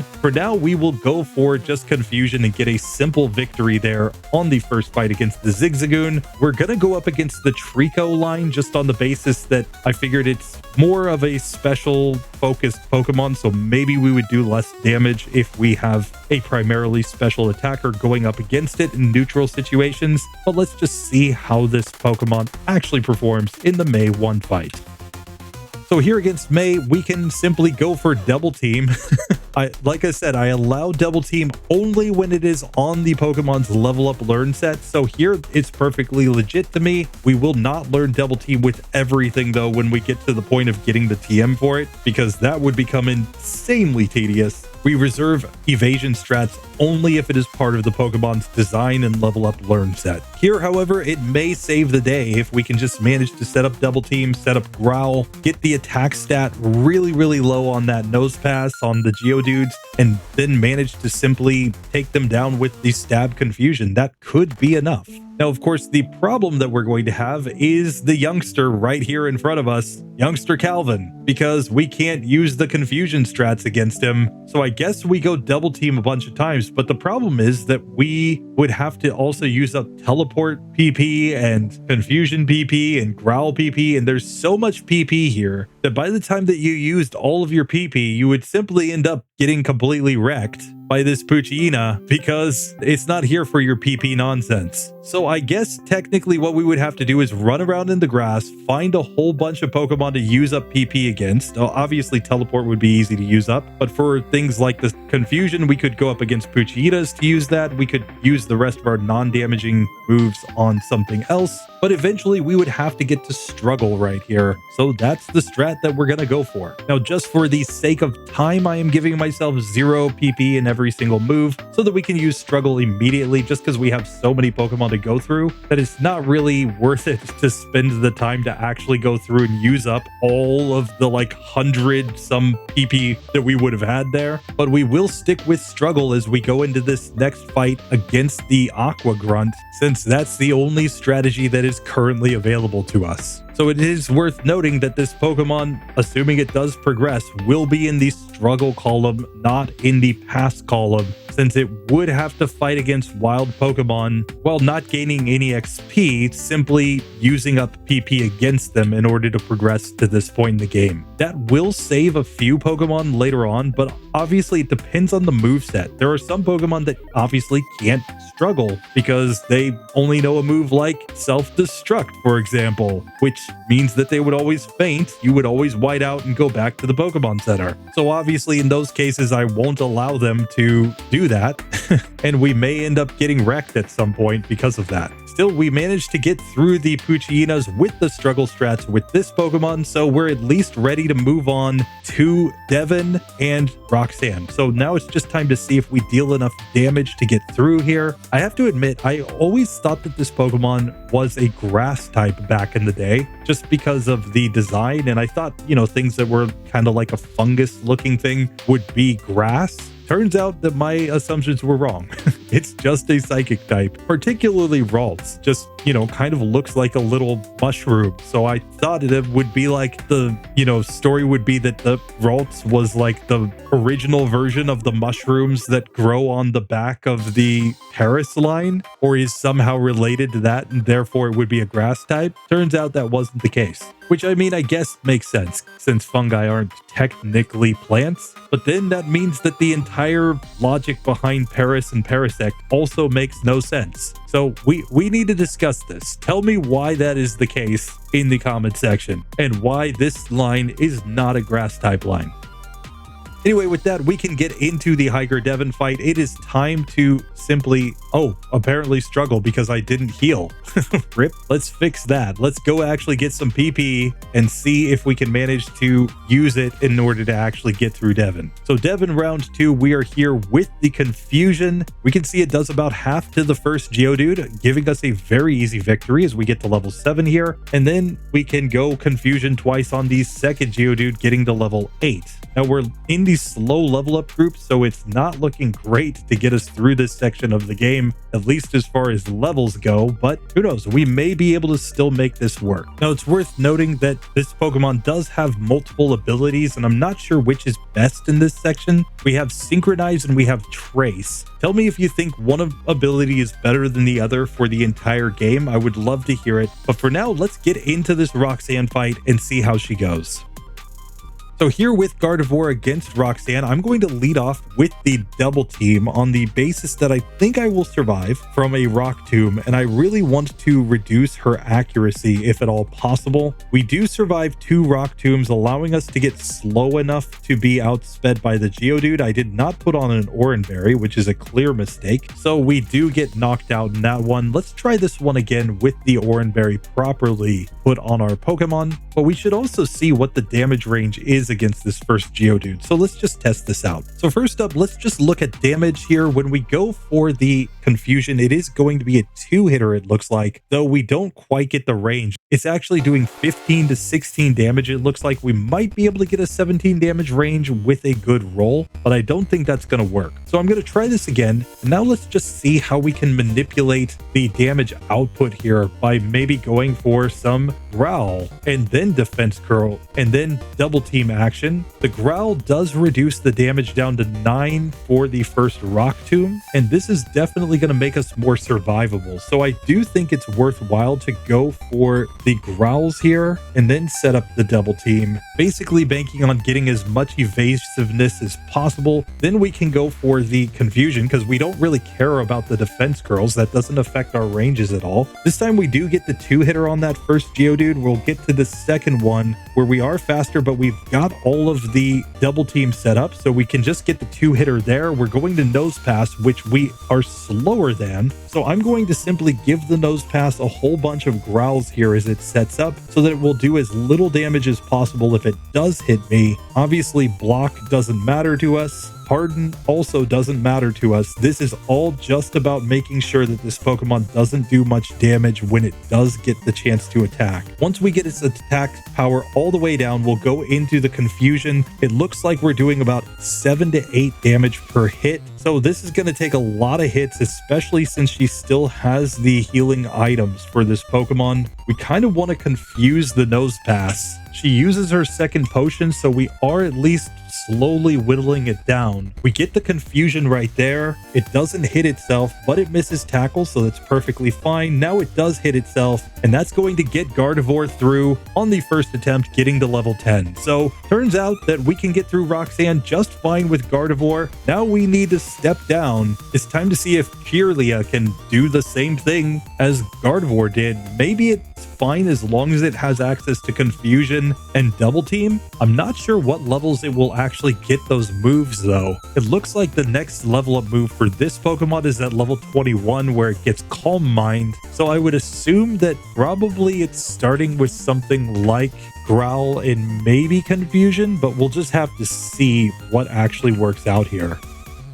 So here our stats are basically the same as our evolved form, just lower across the board. Still focused on speed, special attack, and special defense over HP, attack, and defense. Here our defense stat is low enough that we might actually be in really bad shape though, given that we're not going to be at a super high level and we're likely to take a lot of physical damage from one of those Rock Tombs. So this could be rough. Let's just see what kind of moveset we start with. So here we're starting with the same moveset as our evolved form. So that gives me a little bit of hope that we might be able to get through. Obviously, we're going to have to go for these struggle strats again here in order to get through with this Pokemon against the Puchinas, but maybe we'll be fine after that. Here we easily defeat May with just 2 Confusions, so that makes me feel pretty good here. Once again, we're not a fairy type. I mentioned that earlier. It's just because of the way that Poke API pulled in the data. I will get to that fixed since that is not correct, but it will have to come in a future episode. I found a few other Pokemon that were also being labeled as fairy types here incorrectly in my data. Of course, it included Azurill and Mawile, so we'll just have to get those fixed as well. I have essentially 2 separate data structures that have the type data stored on my PC. One is just an overall kind of list of all of the Pokemon, and one is the actual tracking file that I use for this minimum battle series. I was able to fix it in the minimum battle series data, but not in the other file just yet. I would have to reset everything up. So I'm just leaving it as is for now, but it will be fixed in future episodes.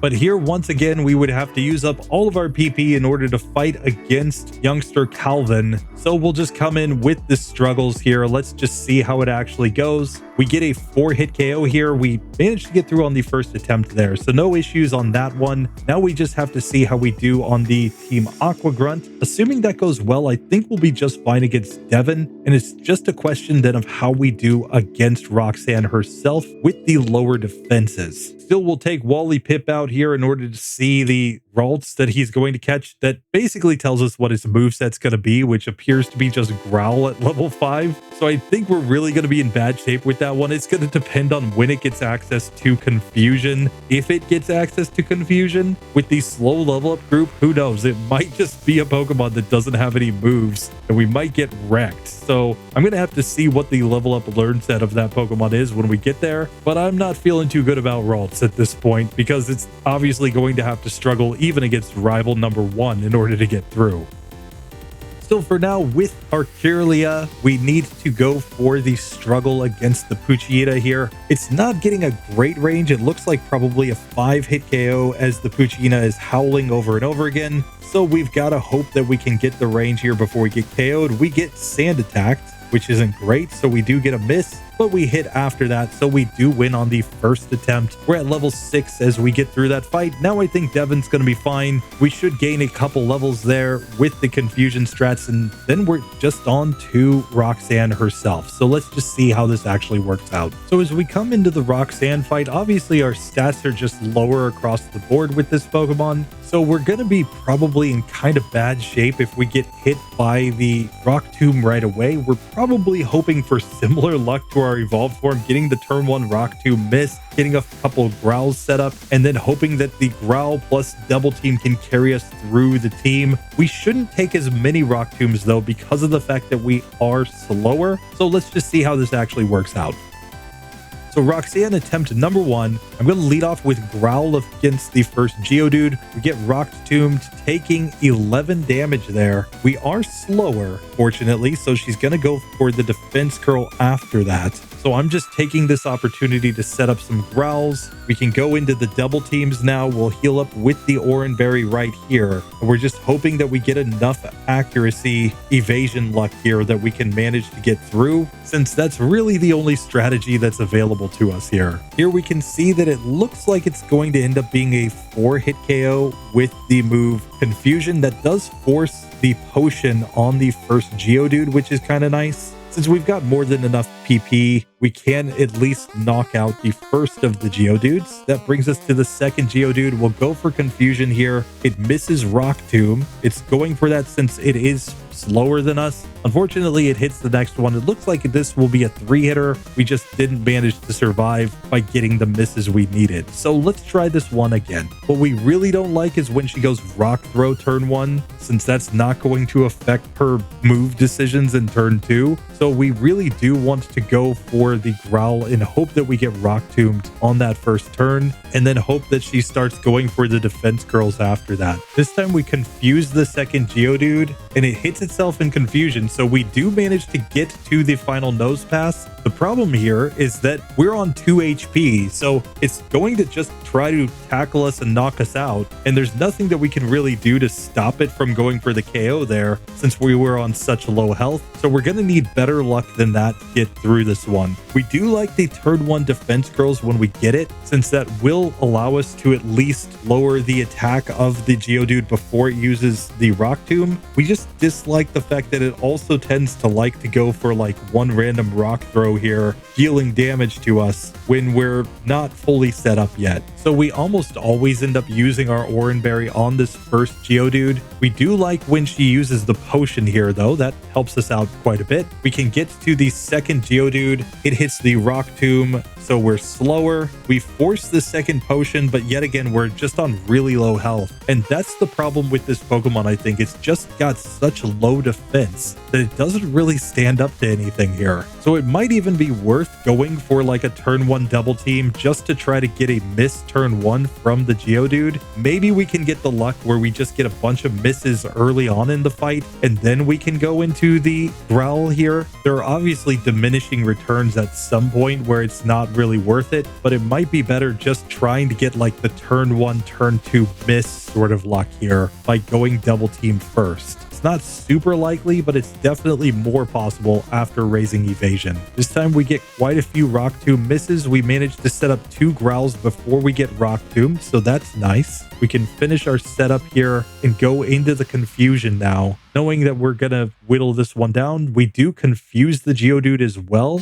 and it hits itself in confusion. So we get through to the second Geodude still with the Oran Berry on this time. We know that we have a better range against this one. We force the potion and we don't take any hits there. So we still have the Oran Berry as we get to the final nose pass. So here's where I'm going to go crazy on the Growls in order to just lower Nosepass's attack as much as possible. We want to make it so that we won't take too much damage when we get hit, because we can see we're only doing like 5 damage per hit here with the confusion. So this is an 8-hit KO. It still has an Oran Berry. Fortunately, we've made her use the potions already. We use our Oran Berry right here. We get the confusion on the Nosepass. It hits itself in confusion, and that is enough to eventually get Kirlia through this fight. It wasn't pretty, it wasn't super easy by any means, but the best strategy does seem to be to start with a little bit of double team setup, hoping to get those Rock Tomb misses so that you have a better chance to get some Growls on that first Geodude. You're going to be relying on double team luck with this Pokemon no matter how you go, just because of its low defense stat, but it ultimately does work out, allowing you to get through the fight. So with that, I guess we have to look at Ralts just to see how it goes. I'm going to be very interested at what level it learns double team and confusion, because those are the moves it's going to need if it's going to get through this.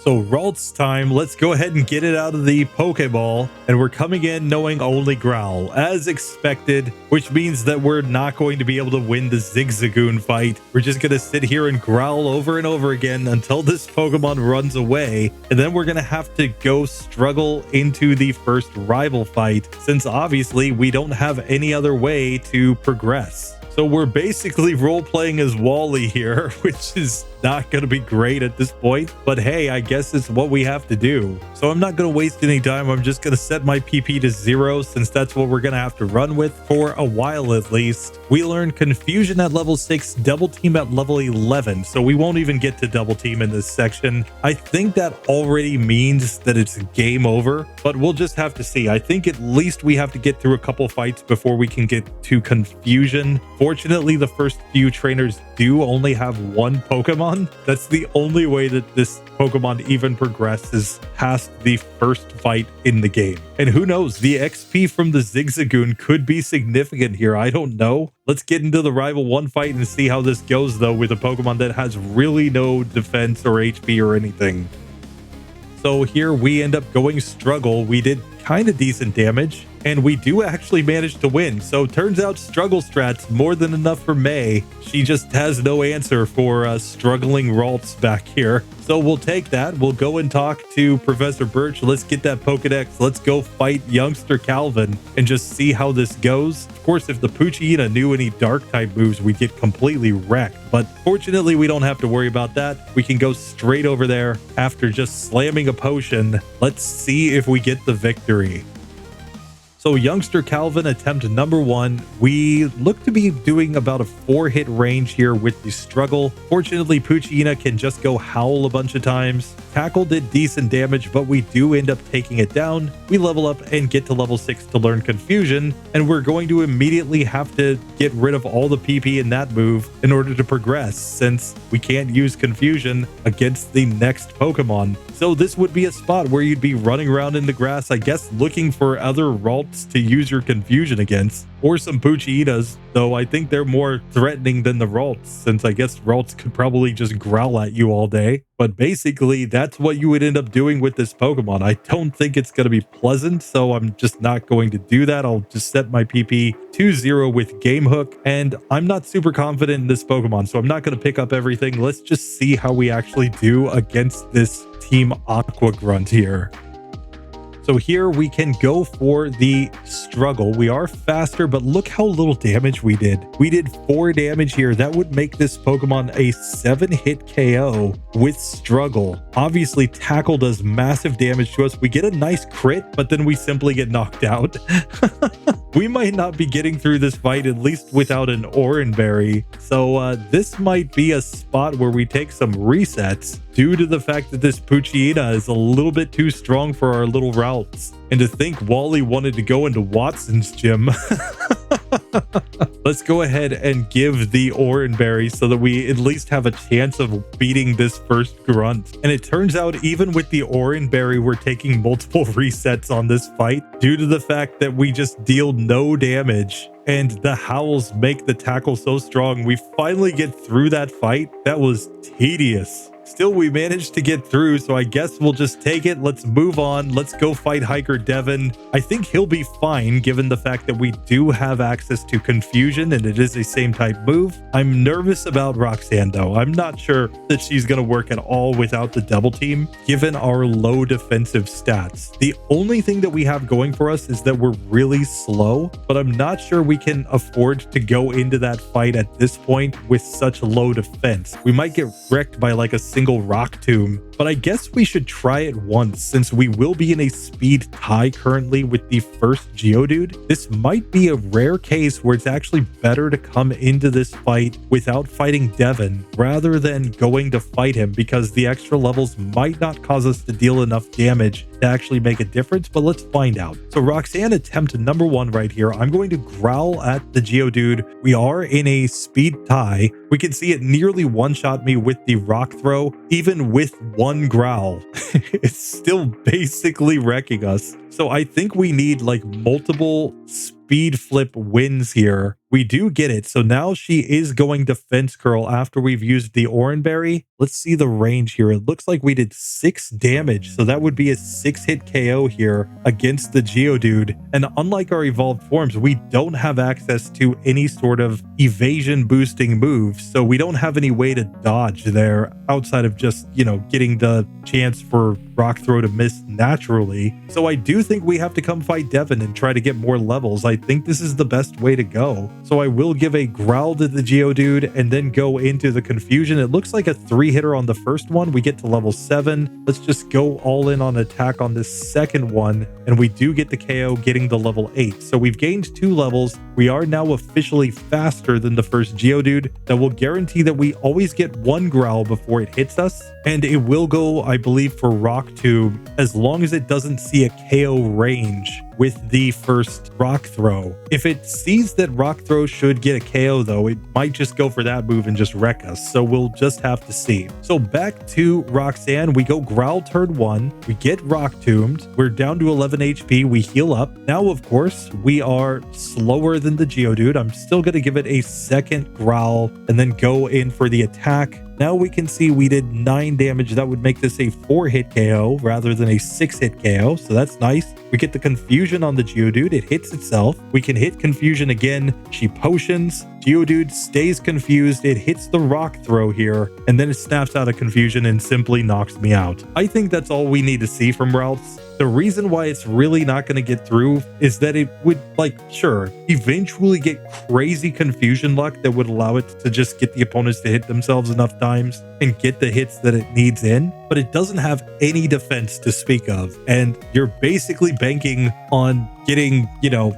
really misses or just really lucky ranges in order to get through. I just don't see this actually working out with this Pokemon. We do get a defense curl turn 1 this time, so we get a slightly better range with the first Rock Tomb. Then she goes Rock Throw against us though, and we took pretty decent damage. The Geodude is confused, but it just isn't hitting itself. It finally does, so we do actually get through to the second Geodude, and here we are already slower, but we're in a range to just be KO'd, so that's all it's going to do. It's just going to go for the attack because we're already slower there. So yet again, we wouldn't even get a chance to set up growls on the second Geodude, and we'd probably just get wrecked by the final Nose Pass. So I just don't see a way that this actually works out short of just like God tier accuracy luck. That's not really going to happen in a normal playthrough. So I think we can basically eliminate the Ralts here and just say that it's done.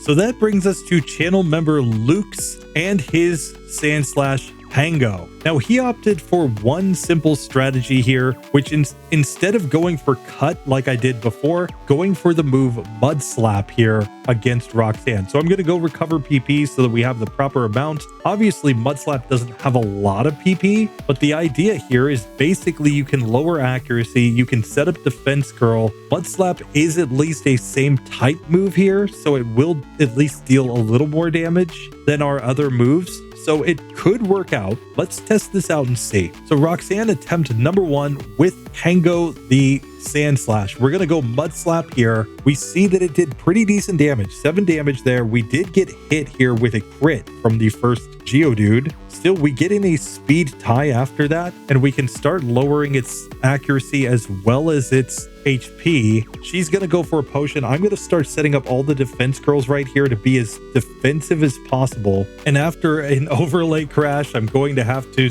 finish my setup here. We're down around half health, but we do still have the Oran Berry. I think at this point, we might want to save some Mudslaps. I'm honestly not sure, but let's just see. Since we did force at least a potion out of her, obviously the defense curls are kind of bad for us, so we might want to scratch to try to get this Pokemon down from here. It's going to be really tedious, but we do have a lot of defense, and we resist the rock type moves. Unfortunately, we get like a critical hit right after that takes us right back down after we use the Oran Berry. Still, we do get through that Pokemon at least. That will bring us to the next Geodude. We can go for some Mudslaps here. Rock Tomb misses. We get a nice crit. Now we get the Rock Tomb. It only does 1 damage and forces the potion out of her yet again. We are in a speed tie, so it might be worth going for the scratches here. We get 1 crit, and basically what we're trying to do, of course, is to whittle this one down with the scratch while we still have some PP remaining for us. So we do manage to get through. We get to level 10 here as we go to the final Nose Pass. We're slower, but I think that's fine. I think it's going to go Harden here. I'm going to go Mudslap while the defense is as low as possible. We get 2 Mudslaps there. I'm going to finish up with the Sand Attack setup here. The real problem is that we don't have enough PP. So it's for that reason that I think this strategy ultimately fails, because without enough PP, we're simply not going to be able to knock everything out. You only have 10 PP in the Mudslap, and we even run out of scratch PP here. So we would end up in a situation where we really just can't deal enough damage.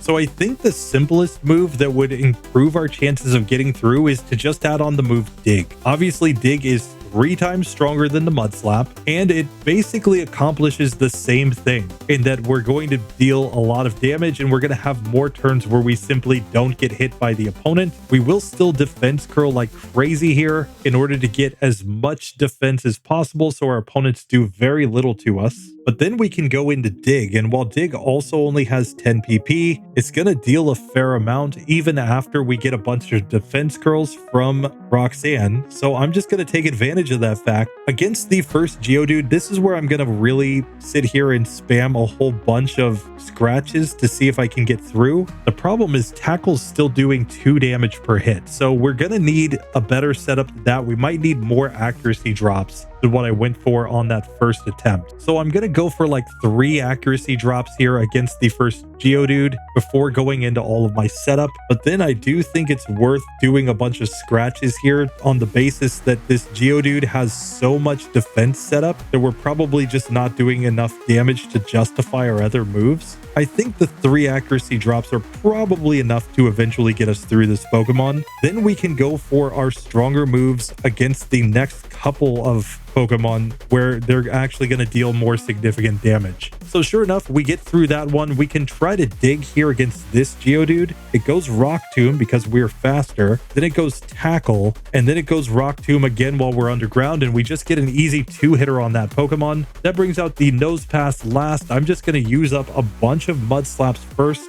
in order to get as much damage as possible while also lowering its accuracy. We force the potion, and here once we run out of Mudslap PP, now we'll go into Dig, and she's out of healing, so we simply get through at that point. We level up, we could learn Sand Attack. I will not learn Sand Attack. I think we're good with Mudslap here. And with that, you can actually get through Roxanne with the Dig plus Mudslap. It's all about just the fact that Mudslap on its own wouldn't have enough PP since it only has 10 PP available to it. And you're at best like 4 hit KOing a Pokemon before it uses a bunch of defense curls. So I think this was the best way to go. Dig ultimately got us the 2-hit KO on the second Geodude. So that seems to be the play. Anyway, with that, Pango the Sandslash does move on as a completed member pick. It's ready to go into the next section, and we'll just have to see how it goes.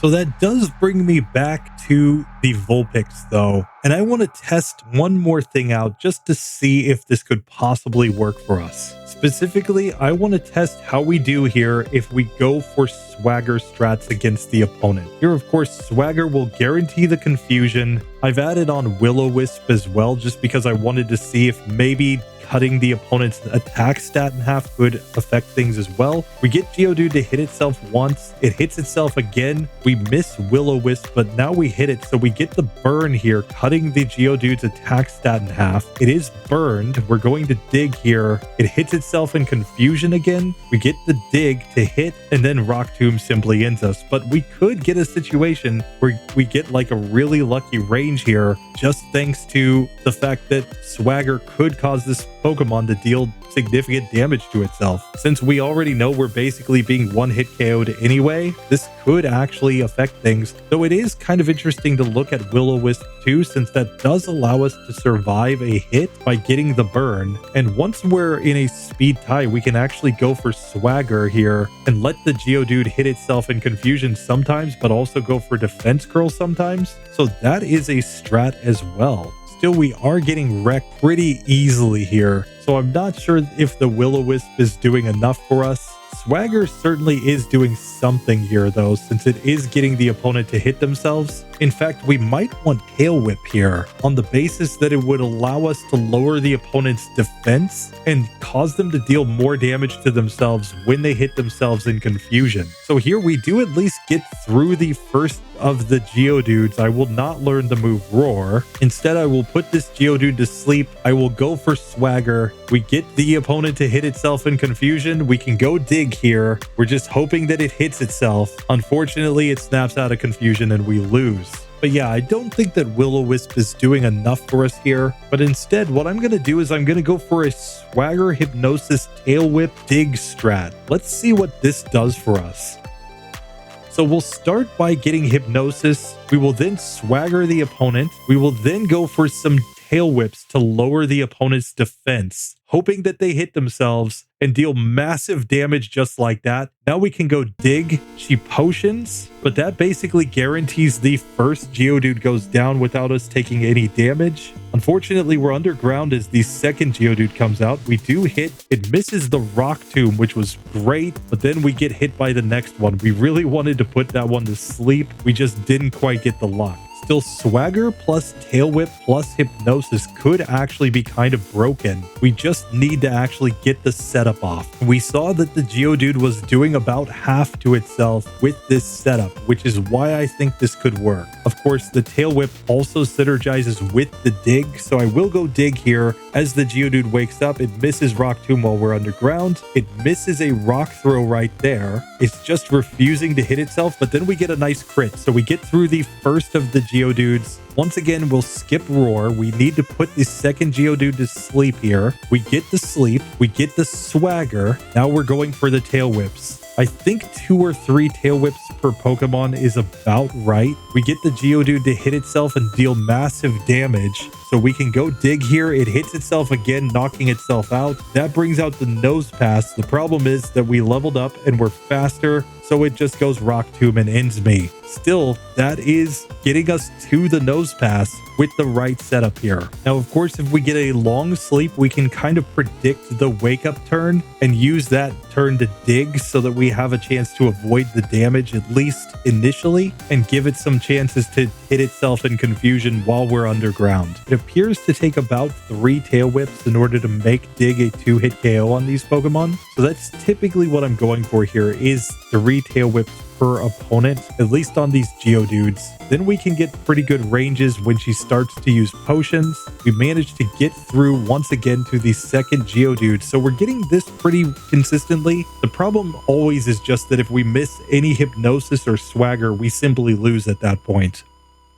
So the last thing that I want to test here is if we go for Iron Tail instead of Dig, since it is a stronger move, number 1, and number 2, it also carries a chance to lower the opponent's defense. It might actually help us in this situation. Obviously, Iron Tail lacks the accuracy of Dig, which is the main problem with the move. Still, that could be our best option to get through here, just given that it will deal more damage. And at least it kind of synergizes with the rest of our strategy. So after 2 Tail Whips, Iron Tail does over half to the Geodude, so it could be that we could just get a critical hit here and actually manage a victory against this Pokemon after we get to the 2 Tail Whips. And we do have Hypnosis, so we have a strat there. And of course, if it hits itself in confusion, that can also just help us get the range. But basically, that's my strategy. I'm going for the Iron Tail after I get 2 Tail Whips. We're just hoping that when it wakes up, it hits itself in confusion, which is basically a 50-50 shot at that point. So here we do get through the first Geodude with this setup. We're just going to have to see if we can get through the second Geodude. It's still going to be incredibly luck-based, but it at least gives us a basic strategy. Unfortunately, we didn't get the luck to get through that time, but I think we'll eventually get to Nose Pass with this. Now, it's worth noting that we actually only need 1 Tail Whip to at least get a 2-hit KO range on the first Geodude. So that makes me think that this is probably the best play, is even just to go 1 Tail Whip there and then go into Iron Tail while it's hopefully still asleep. Since we can miss 25% of the time, it still looks like it's a range here. We get the Geodude to hit itself in confusion. That forces the potion from Roxanne. She potions again on the second Geodude, and we simply get the KO there. So we get to level 10 as Nose Pass comes out. We're still faster than this Pokemon. We hit Hypnosis. We'll go Swagger here. Obviously, this Pokemon's incredibly defensive, so we're going to need some pretty decent luck here. But I'm going to go for 1 Tail Whip. Let's see what the Iron Tail does after that. We missed twice, so we don't get to see the range, unfortunately, but we did get 2 Nose Pass with that setup, so that is the basic strategy now. It could depend entirely on damage rolls, so there's no guarantees here, of course, but at least if we could get to the Nose Pass, get it to sleep, get it swaggered, and get it to hit itself, we might have a chance. So a few attempts later, we are back to Nose Pass once again. We land Hypnosis. We get the Swagger on it. We'll go for 1 Tail Whip here, and then let's just see what damage we do with Iron Tail. We miss the first one, miss the second one as it wakes up. It hits itself in confusion. We do pretty good damage there. It snaps out of confusion and then heals with the berry. It looks like we're in a 3-hit KO here. So we'll put Nose Pass back to sleep, Iron Tail, and I think we just need 1 more hit here. We miss, and we get Rock Tombed. Are you kidding me? Oh, come on. We were so close on that one. That should have been a win. Oh, the Iron Tail miss just killed us at the end. I probably should have swaggered that Pokemon again to be safe. Unfortunately, we get Rock Tombed right there. It was just because I was very confident that we had the range. Unfortunately, not quite. So a few attempts later, we're back to Nosepass. She does still have one potion, so we're going to have to keep that in mind as we go through this one, but the setup remains the same. We know Iron Tail's basically a 3-hitter here. We get the Nosepass to hit itself in Confusion. We go for Hypnosis again. Remember that she has a potion here, which she's very likely to use right here. Still, we're getting her in the range, and we finally get it. Yes! So it turns out, while it may not be the prettiest strategy, it is ultimately enough to get this Pokemon through against Roxanne by simply getting your Vulpix to use one of the trolliest strategies ever. And Iron Tail, since it is technically the strongest move available to this Pokemon against Roxanne's team without some sort of extra setup, you manage to get some good ranges, but it's really the Swagger Hypnosis Tail Whip that is the MVP here, because that's what allows you to get enough damage effectively to actually get through the gym. Without that, you would be really struggling to get through with anything here. Just Hypnosis on its own, because you're getting one hit KO'd, you'd be relying on so many misses that there's just no way that that would work out. Swagger is better than Confuse Ray here. Since you're already getting one hit KO'd, you'd rather they just have a higher attack stat to hit themselves with, since the doubled attack stat doesn't affect Vulpix in any way, shape, or form. It's just getting the same damage range either way. Later, if we get more survivable, we may switch to Confuse Ray. That might be the correct play later on. But for now, I think this is the best that I can do with this Pokemon, and it does at least get it through the first gym. So, Roy Merkel, you're still alive. So with that, let me just give you a massive thank you for all of your support here on RSE. I know you're over there supporting GSC and RBY too. I mean, I'm glad that you've come to the best channel of the 3 now and are supporting Vulpix here as well. Let's see how far this Pokemon can get. There are going to be some opportunities, I think, but finding a way through Roxanne might have been the single toughest challenge for this Pokemon overall. We'll just have to see if it gets through the next section or not with its low stats, but at least some opponents will be using special attacks that will allow us to use that special defense stat, maybe giving us a chance, and we at least have decent enough speed, I think, that we might be able to use the Hypnosis, Swagger, etc. in order to get through things. We're just gonna find out.